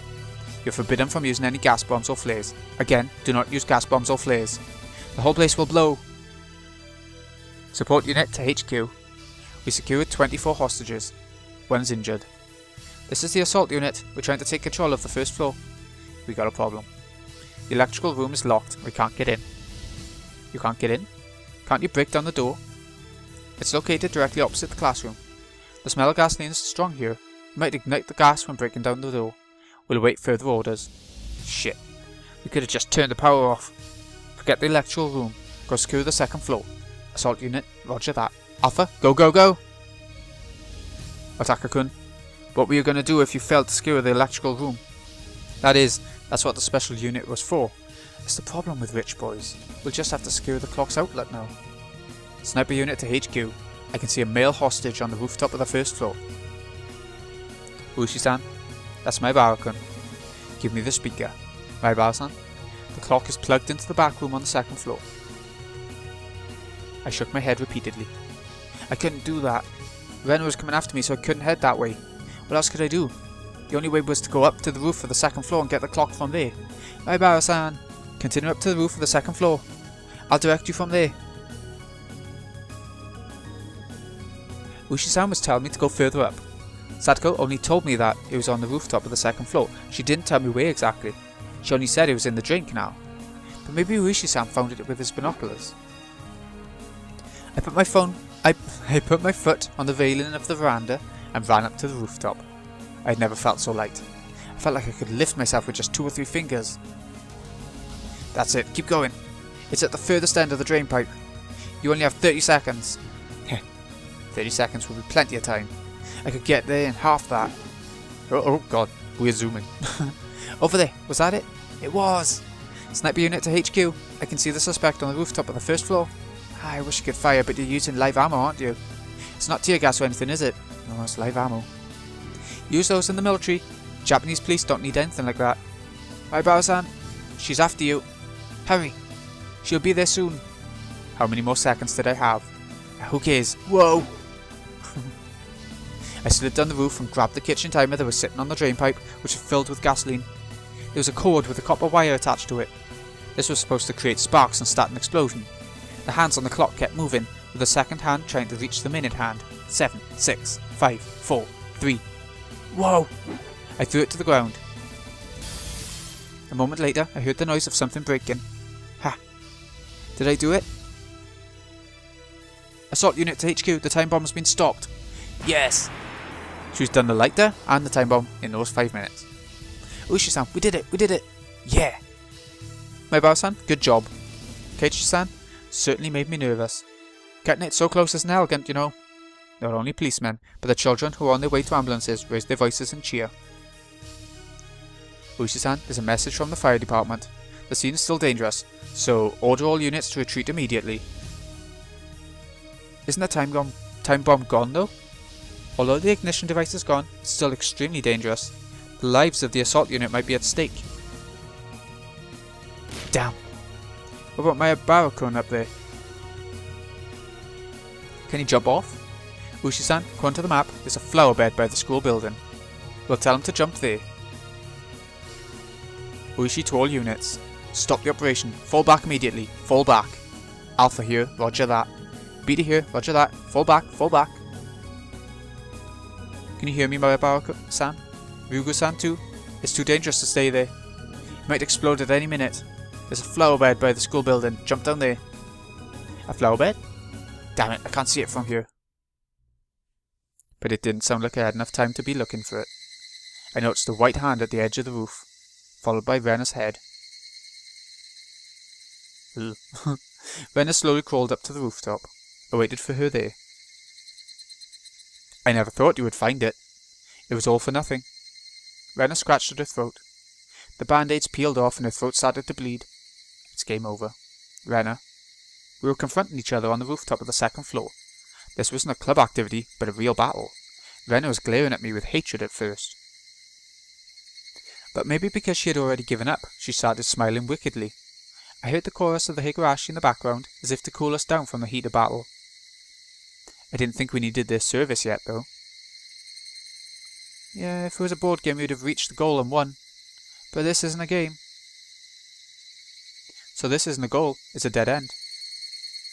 Shit, you don't give up, do you? Rena, you really are strong. You never give up. You fight until the bitter end. You keep believing until that point, too. Praise like that won't make me happy now. You ruined everything that I had risked my life for, Keiichi-kun. I was simply trying to protect our species from the aliens. You ruined it. If humans go extinct, it'll be your fault, Keiichi-kun. That'll be recorded in history. I didn't mean to laugh, but I couldn't help it. My name would be written down in the history books of the aliens as the one who destroyed the human species. Somehow, that sounded kinda cool. Rena? No matter what you have to say, I've won this game. I've already won. You just don't want to admit it, that's all. Yeah, maybe you're right. But maybe that's not how it works. A game doesn't end when there's a winner. It ends when there's a loser. That means for me, winning isn't enough. What do you mean? I tapped my shoulder with a metal bat, gesturing for Rena to come at me. I'm gonna make you understand that you lost. I won't run or hide. Do you know why? According to the rules of our club, we don't run from our enemies. I'll prove to you that you've already lost, Rena. You ready? Parasites and aliens? How stupid. Who would believe in things like that these days? I can only laugh. Ha ha ha ha. You never believed in me in the first place, yet you pretended that you did. How dare you deceive me? I won't forgive you. I'll never forgive you. I don't care if you believe in those things, but I would never believe in anything that stupid. If I did have to believe in anything like that, I'd rather believe in the buried treasures of the Tokugawa Shogunate, whatever that is. But if you still want me to believe, don't you remember our club's rules? Whoever concedes victory is the correct one. There you go. Rena and I grinned at each other. As we went around in circles on the rooftop, we both checked the distance between us. If you can take me down, I'll believe in your alien stories. I'll perform a mysterious dance every morning and night to call for UFOs to come and beam up livestock. But Rena, if I take you down, then I want you to be ready. Yeah. I don't think you even need to think further than that. I don't think you do. You'll never defeat me. Rena came at me with a heavy strike. I caught it easily with a metal bat. It looked like there were some sparks. This was finally getting interesting. Hey, maybe you shouldn't say that yet. It might be wrong, you know. When I went through a whole lot of fierce battles in our club, I learned something. I learned about myself. Now I know what I need to bring out my ultimate power.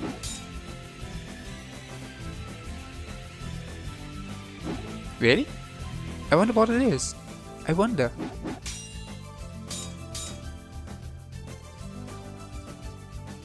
Rena, your hatchet can be a powerful weapon, but my metal bat's as powerful as your hatchet. Sure, it doesn't have a blade, but it reaches farther and it's easy to handle. I won't be going for a defensive battle. I'm gonna fight you face to face and I'm gonna defeat you. I'm sure I'm stronger than you physically, but you're better at drawing out your true potential, Rena.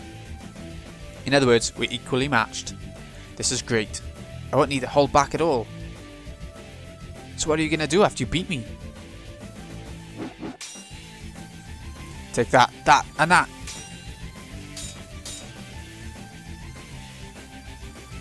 I think I might have the upper hand. Huh. I'm just warming up. Just you wait and see. Wait and see what I do after I take you down. We've both put a lot of chips on the pile. Prepare yourself for having to make a big payout.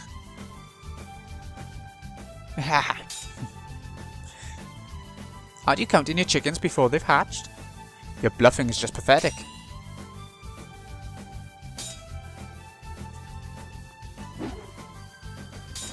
You don't get it, do you? My strength increases in proportion to my reward, don't you know? Let's see. You'll be my personal maid. Starting from the moment I wake up until I go to sleep at night, you'll serve me all day, every day. With Coach's help, you'll be wearing a different costume every day. Wait until I go to sleep at night? What if I make it so that you won't let me sleep instead? How about that? Haha. He's having fun. That's so like you, Kaiji-kun. No, thank you. Actually, I'll win and make you my servant. Aha. We both laughed like crazy people as we struck at each other. It was strange how much fun it was becoming. Rena and I were trying to kill each other, and yet it was a blast. Sparks were flying, we could get seriously injured.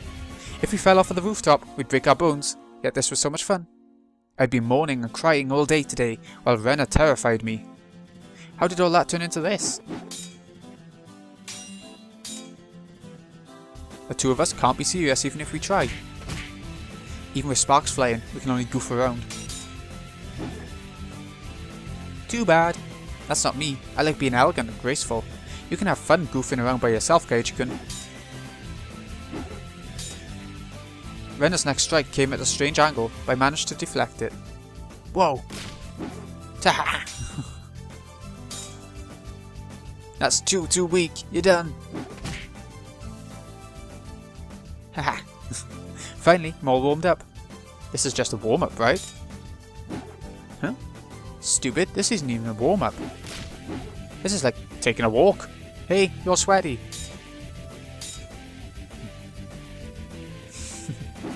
Instead of sweat, you'll be covered in your own blood. Oh, how fun.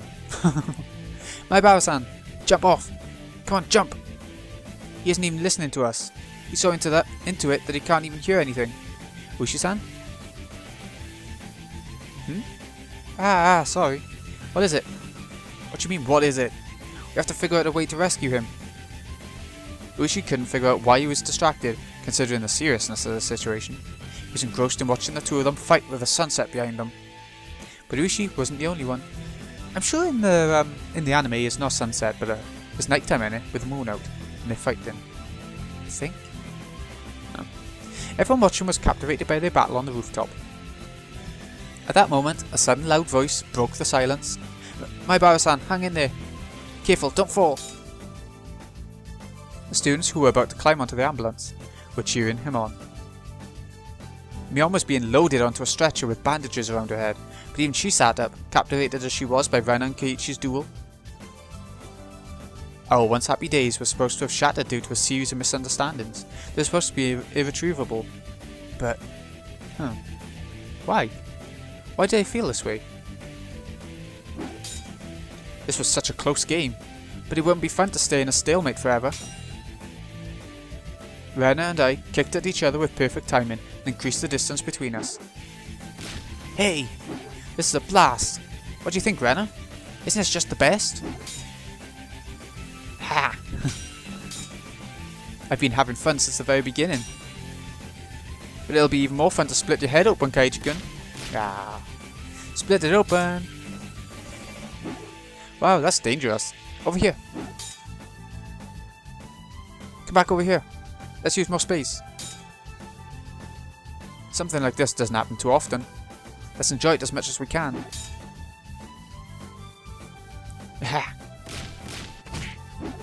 This would make a great picture. Look, there's a beautiful moon behind us. There we go. Moon's out. The breeze feels great. It was such a fantastical scene. Two people were fighting on the rooftop of the school building with the moon behind them.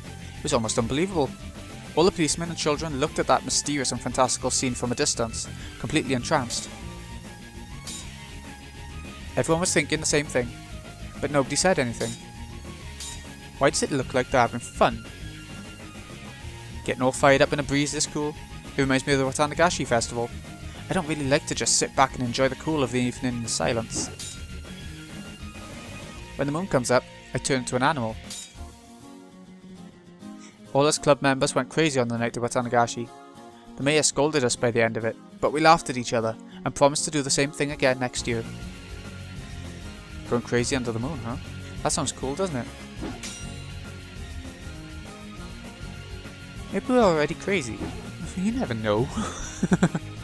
Yeah, I feel the same. We're having fun trying to kill each other. We must be mad already. This must be what insanity is like.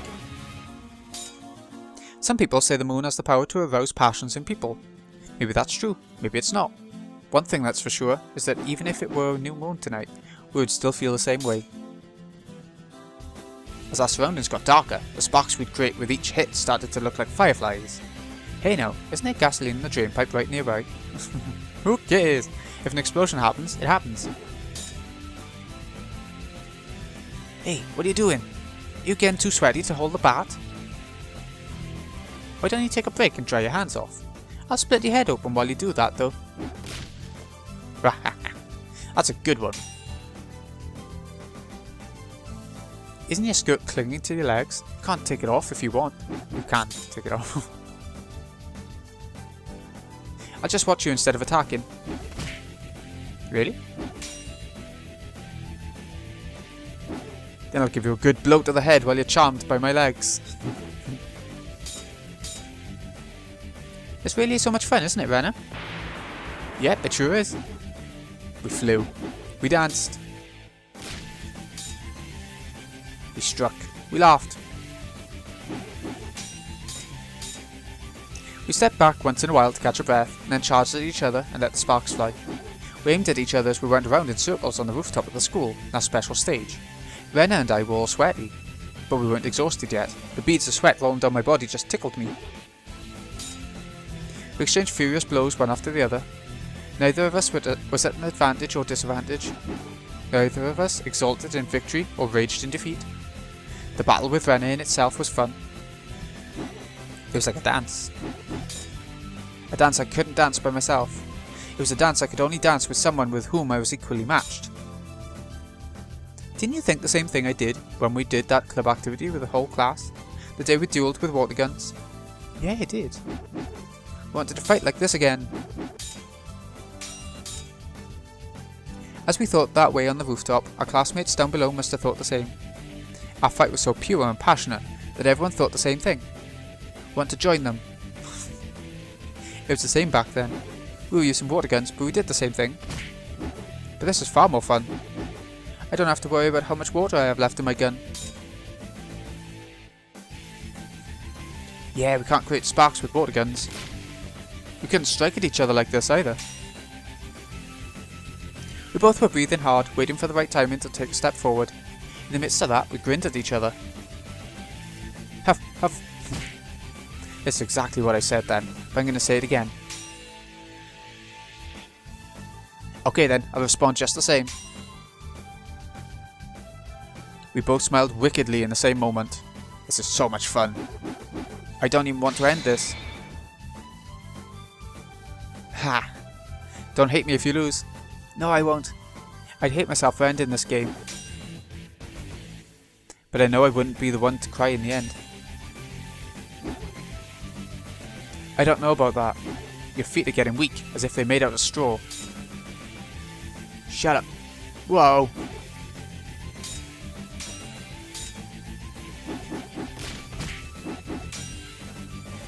Everyone was captivated by our fight. They were swept up in our fight. We both had weapons. Weapons deadly enough to seriously hurt one another. but we were both perfectly matched, and neither of us had hit the other yet. Why did they look so happy? This was just ridiculous. All the people below were just watching this fight on the rooftop with a beautiful moon as a backdrop. Not even the police could stop them. This was impossible. This battle was absurd and absolutely impossible. Keiichi-san tried to stay in the middle of the roof, used the height to your advantage. Satoko and some of her classmates cheered Keiichi on, but there were some who were cheering for Rena too. To them, this was no longer a fight to the death.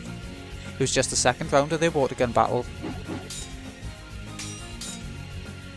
A club activity is a club activity, and a game is a game. This was just the second round, so nobody would die. Let me have a drink a sec. It's been a while. Okay. Even though they had real weapons, nobody thought they would get hurt. Rika wasn't cheering, she was just looking up at the rooftop. I've never seen anything like this before, Rika thought to herself. She thought Keiichi could win, not just against Rena. Rika thought Keiichi could even destroy the walls of the maze of tragedies that had no exit. She might be able to escape from all these deaths and... What are the snipers doing? The suspect is trying to harm the hostage. Fire immediately! As the attacker yelled into the radio, Mion screamed for him to stop. No, no! Don't shoot Rena! Rena isn't crazy anymore. She isn't who she was earlier. That's a different Rena. So please, don't shoot her. What do you mean she's different? Look! She's swinging around that weapon. She's trying to kill him. Unless we shoot her down, the hostage is in danger. No, no! Don't shoot at Rena! If you shoot Rena, Kai-chan will kill you for sure. I can guarantee it. Why would he kill me? They aren't trying to kill each other. They're just having fun creating sparks. Can't you see? Kai-chan's talking to her too. He's telling her that they're equal. That means she can trust him more than anyone. Kai-chan will wake Rena up. No, he's already waking her up. Rena's nightmare is almost over. Keiichi-kun, you're the best. I don't even want to kill you anymore. A world without you would be so boring. Huh, thanks for the compliment, I appreciate it. So what's going to happen to the world, huh? Aren't aliens trying to invade it?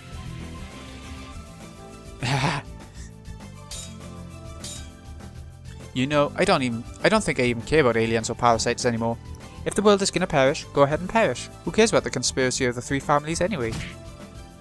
That's right, even if a meteor hits the Earth tomorrow. Nothing could be more fun than this moment. Hey, aren't you supposed to die tonight due to some poison? You sure don't look like you only have a few hours left to live.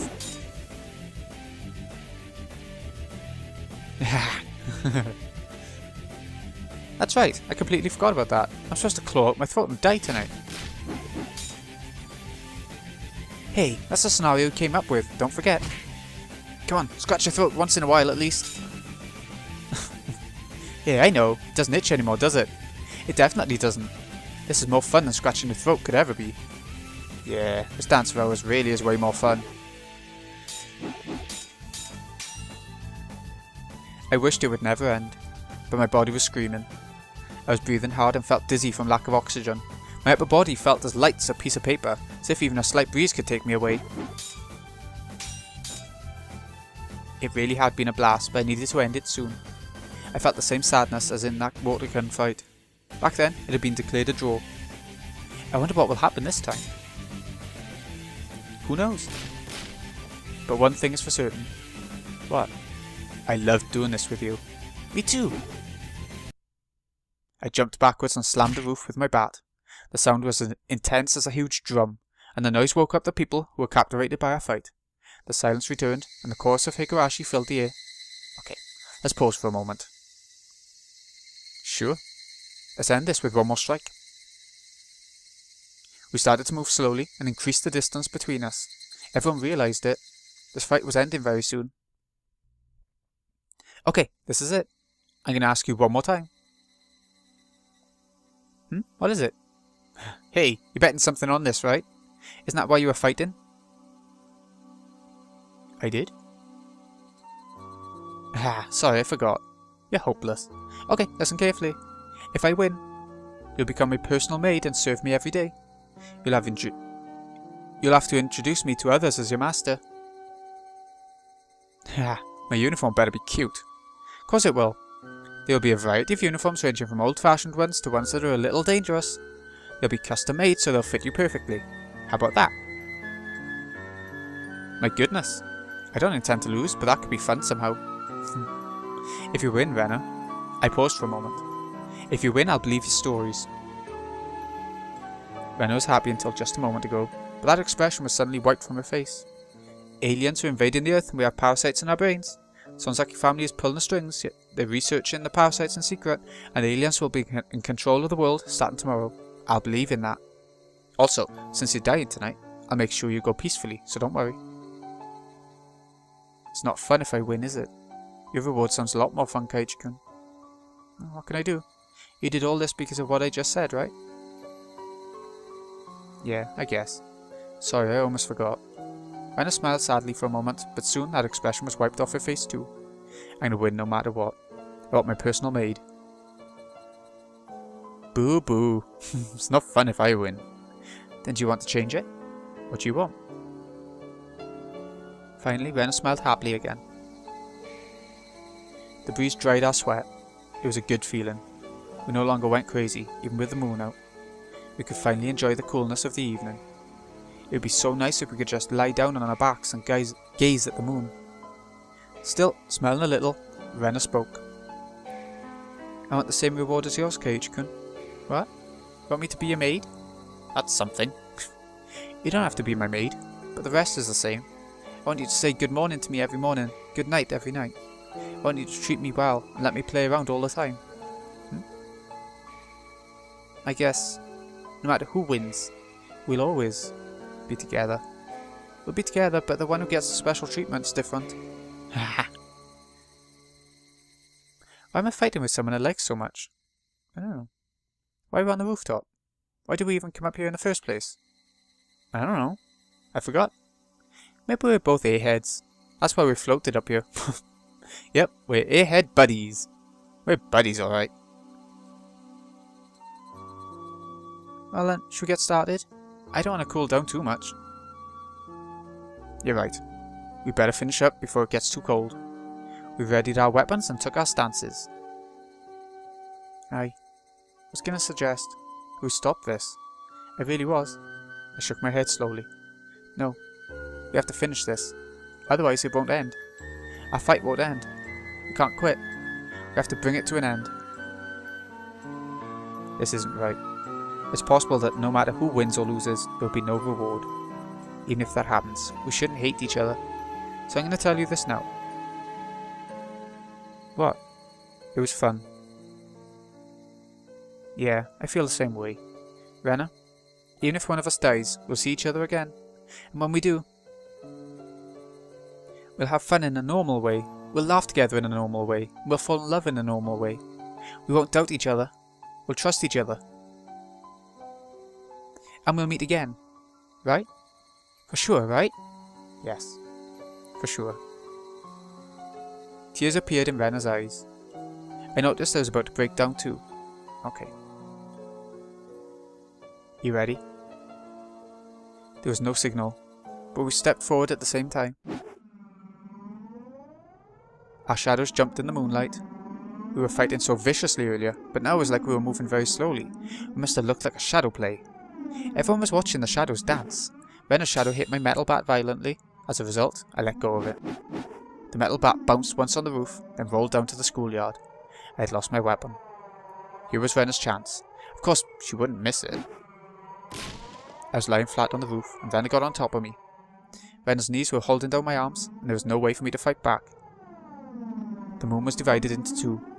The shadow of Rena's hatchet had split the moon right down the middle. This was the end. Shit.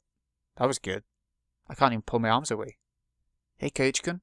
It's over, right? Not yet. It's not over until you swing down your hatchet. I don't wanna. Huh? I don't want to. I don't want to. Rena's arms were still raised, but tears were pouring from her eyes. What happened? What went wrong? I loved everyone, and I trusted everyone. When did I start to doubt them? I don't know why I'm doing this to you. I don't know. Why am I doing this to people I love so much? You. You realized it. You realized it in this world. I can't believe myself. Every day was so much fun, but why? Why? I didn't have any complaints. I didn't worry about anything. So why did I try to destroy everything with my own 2 hands? Rena, you're incredible. After I killed you or Mion, I didn't realize I had done anything wrong, so I left a note and called Uishi-san. I still believed that someone else was at fault. Even after I was dead. I didn't even notice I had sinned. How sad it was to kill my friends because of a little misunderstanding, even when they were trying to help me. And how painful it was not to realize it was a sin. Therefore, you're amazing, Rena. You didn't kill any of your friends. You came to your senses before you committed a sin. Ha! You're incredible, Rena. Just incredible. You're totally different from me. Rena stood up slowly and lowered her hatchet. I hurt my friend. I hurt Mi-chan. Just apologise to her. Personally, I appreciate that the wounds will help me tell the twins apart. I've already killed. Huh? No, you haven't. Who did you kill? Rena, Mamaya, and Teppei Hojo. Ah, those 2. I thought it was right to kill them. But the day I killed them, the world started to go crazy. Did that mean that it was wrong to kill them? I don't know if it was right or wrong, but it wasn't the best thing you could have done. What do you mean the best thing? Don't you know? I grabbed Rena's head and embraced her. Then I told her something so simple. It was so simple that anyone could think of it. But Rena didn't do it. I didn't do it either back then. If you're in danger, or you feel like doubting others, or something sad happens, it was so simple. You should talk to your friends. That's right. You're right. Oh. Wah. Rena cried in my arms for a while. She cried about the wrong choice she made at the very beginning. The choice couldn't have been hard to see. I'm sure it was something that was within her grasp. How stupid it was to worry about it by herself. She had friends. She had friends whom she trusted. Why did she think she couldn't talk to her friends about it? I was wrong. Why didn't I talk about it? Everyone trusted me, so why didn't I trust them? I was the same way before. That's why I won't laugh at you. But you realised it. You realised it a lot sooner than I did. We'll trust each other. We'll never doubt our friends. We'll rely on each other. We'll talk to each other and help each other. That's why friends are always happy, and why we can endure anything together. Okay, Rena, why don't we respond to the curtain call? This is really the end of everything. What do you mean by the curtain call? What do you mean? I was just talking to myself. Come on. We stood up together, holding hands. The moon was hanging behind us. When I nodded, Rena threw away her hatchet, disappeared into the darkness below. Then I spoke to the audience in hell, the demons who weren't expecting this ending. I was proclaiming victory. That's all for tonight. We overcame this tragedy. We'll never doubt each other again. We'll be united forever. No matter what disaster might befall us, don't think we'll ever yield. Who cares about tragedy? Who cares about disaster? Even if the script is written by demons, we'll tear the whole thing to pieces. They made it through. Here we go. The incident at the Forest Service field office in Hinamazawa. Okay, we can't speed this up, I don't think. No. I didn't think it was going to end, like, today. That was a long episode. Date of event, midday, June 25th, the 58th year of the Showa era. Location, Hinamazawa, Shishibone City, Chome, inside the Forest Service field office. Summary, on June 25th, the suspect, Ryugu Rena, broke into the Forest Service field office in Hinamazawa. She forced her way into the classroom of the local school, housed within the office complex, and proceeded to take 25 people hostage. The suspect scattered around a large quantity of gasoline and held the school hostage for over 7 hours. The situation remained in a deadlock for some time, but at 1845 several hostages resisted and fled from the building. At the same time, a special unit from Osaka Police Department's 2nd Riot Division arrived on the scene. 24 of the hostages were safely rescued. The remaining hostage fled to the roof, and after brief pursuit, the suspect engaged him in close combat. At 1910, she agreed to disarm and surrender, freeing the final hostage. Casualties 4, all minor injuries. Details follow. Sonzaki Mion. She was captured by the suspect around noon that day. She escaped at 1845 and was taken to safety. The suspect inflicted minor injuries on her during the fight. Furude Rika. She was captured by the suspect around noon that day. She escaped at 1845 and was taken to safety. Suspect inflicted minor injuries on her during the fight. Hojo Sadako. She was captured by the suspect around noon that day. She escaped at 1845 and was taken to safety. She fell and suffered minor injuries during her escape. Maibara Kaiichi. He was captured by the suspect around noon that day. Released by the suspect in 1910. He received minor injuries when he engaged in combat with the suspect.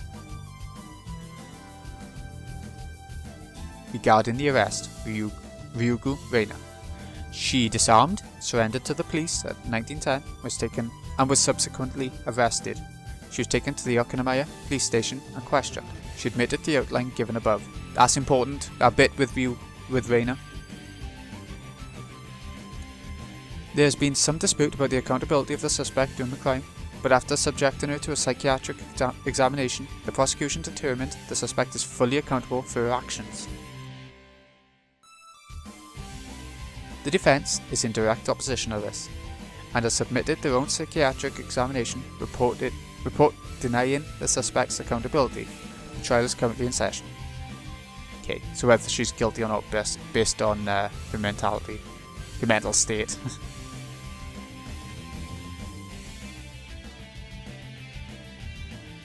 Any more coming? Probably is. I would assume there is.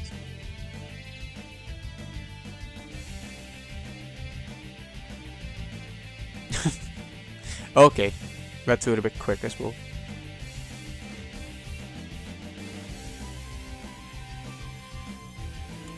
Loving the music.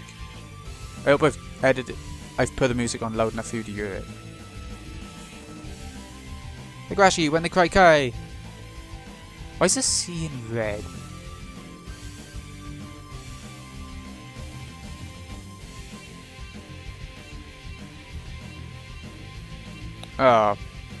It's probably because like the Japanese symbol for one of the words for cry was in red, right?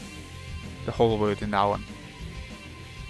I think I had it explained to me back in a different arc, but it was so long ago. Oh, easy to forget over time.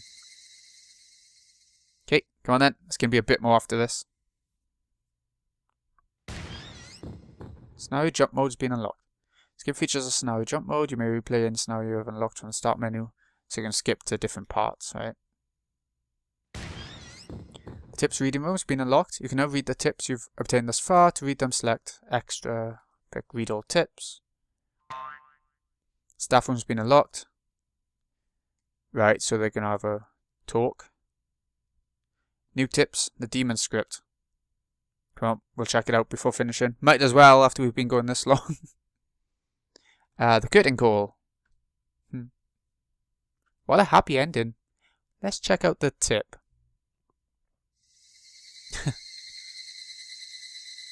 Come on, hurry up, hurry up. There we go. I think it's in here, right? Yeah, so we got chapter jump, staff room. We'll check out the staff room in a different episode, so we're running too long. Even longer, I should say. So, yeah, the demon script. I think this should be what's after. Just happened. 70th year of the Heisei era. 2005, it said. Something about 2005. The car began to rattle as the road turned from asphalt to gravel. The cry of the cicadas seeped through the tightly shut windows. Most people would open their car windows and let the natural air in, along with the sounds of the cicadas. But people are also spoiled. He'd rather keep himself cool with the air conditioning turned to max than listen to the sounds of nature. Usually it was the rainy season at this time of the year. But this June, the summer had already come without any rain, just like how the weather was on that day, 20 years ago. The air around this area is just as clear as I remember it. Yeah. The winds are cool, the sun shines bright. This place could have become a World Heritage Site like the village in Gifu. What a waste. But thanks to that, there are no irritating tourists around here. See, that makes it much better.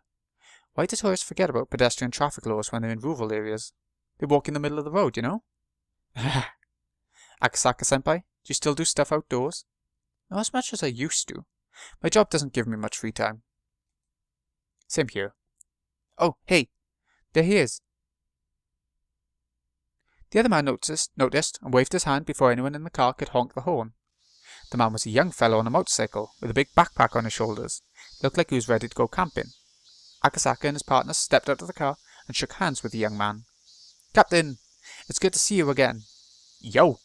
How have you been doing lately? Well, I hope. You can take it easy today. This is Akasaka-senpai. Took care of me back in college. Hello, my name's Akasaka.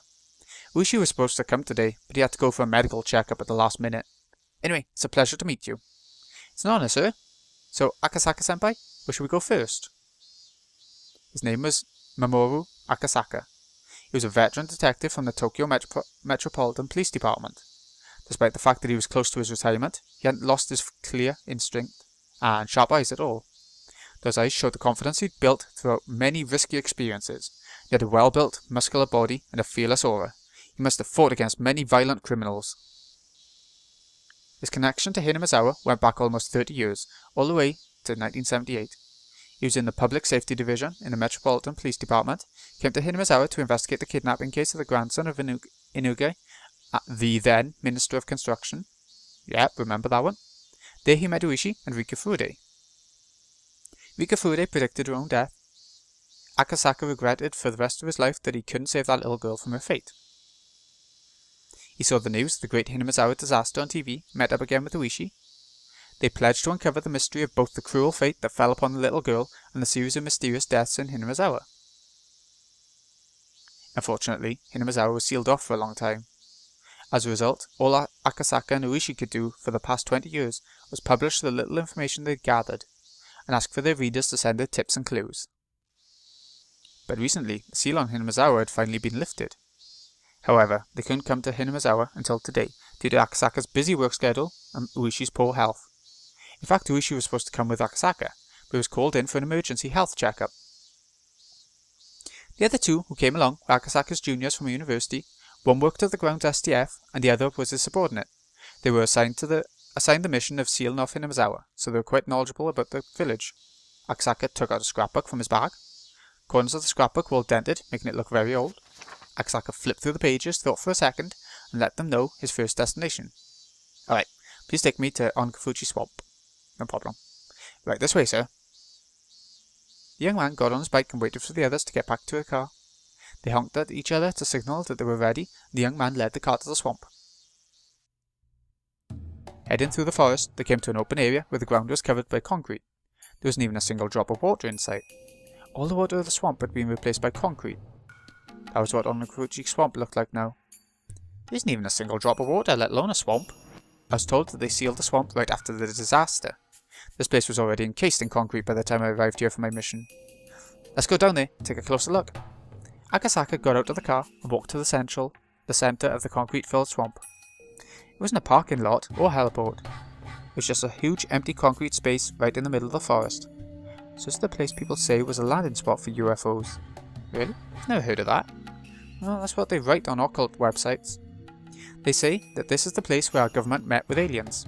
I just can't blame them for such rumours, though because an empty concrete space in the middle of the forest sure does look weird. Volcanic gas erupted from the swamp in June 1983. The deadly mixture of hydrogen sulfide and carbon dioxide engulfed and destroyed Hinamizawa in a single night.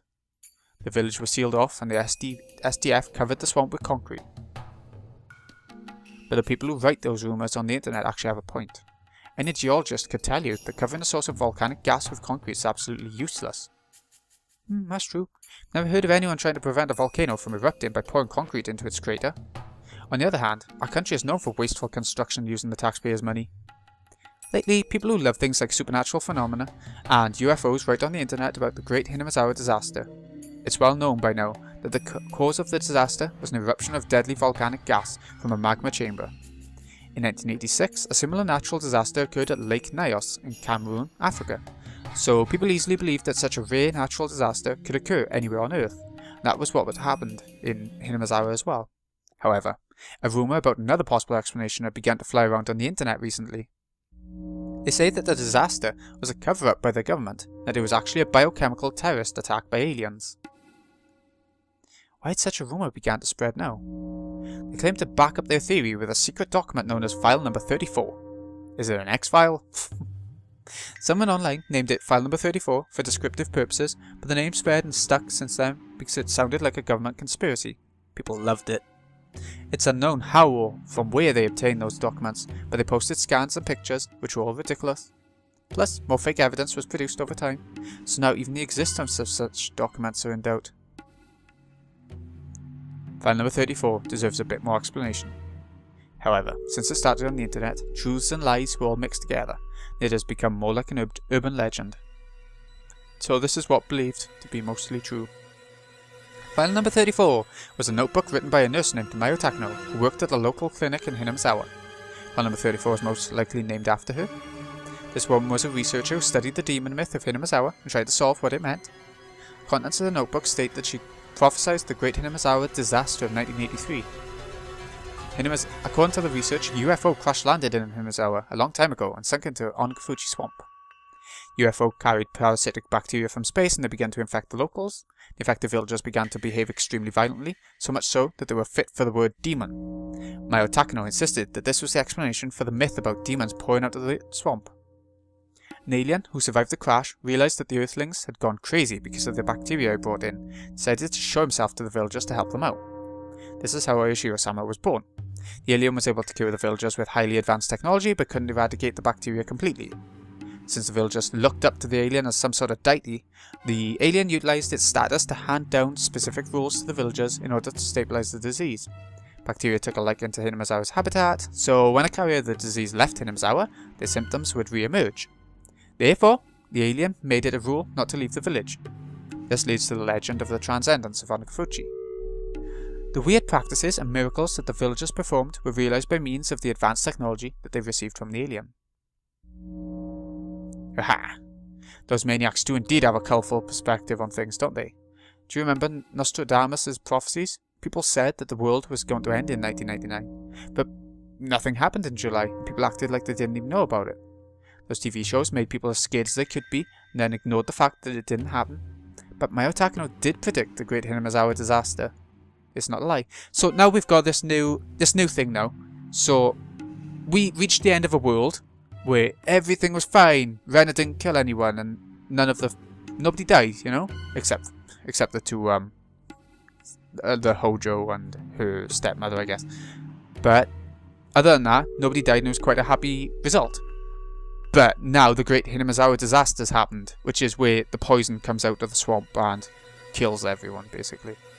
So it wasn't a happy ending. It was probably one of the worst endings you could have. It just happened a bit afterwards. Look at this page in the scrapbook. You must be joking. Akasaka-senpai, is this for real? As time passed, the bacteria stabilized in human bodies and became harmless.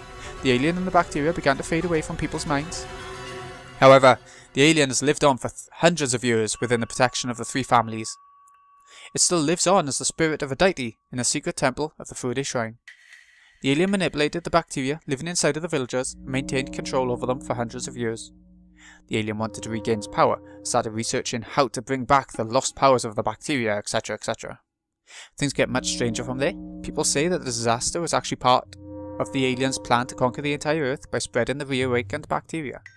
The Japanese government has a secret division that fights against alien invasions, and they trained at Area 51 in the US, etc, etc.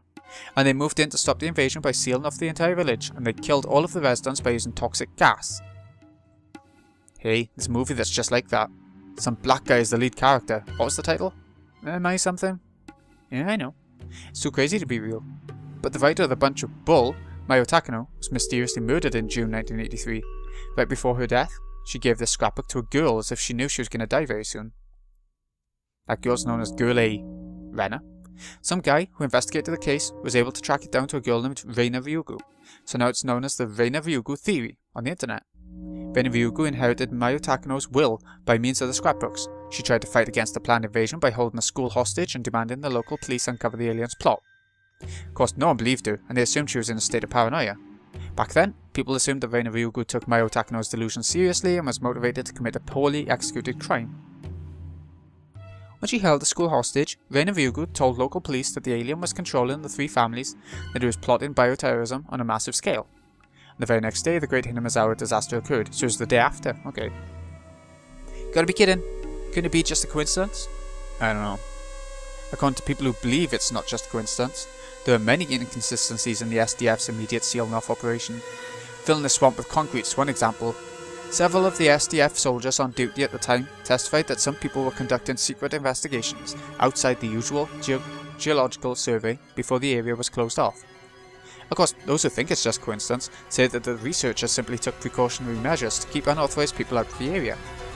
I'd have to agree with the latter people. People also question why they sealed off the village for such a long time. After its volcanic gas eruption, Miyake Island was only sealed off for 4 to 5 years. What happened in Hinamizawa was an exceptionally rare natural disaster, yet it was sealed off for over 20 years. I heard that the residents of Miyake Island returned to their home island faster than was originally intended because they had requested it so strongly.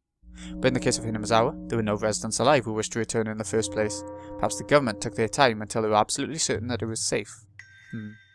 How about this one?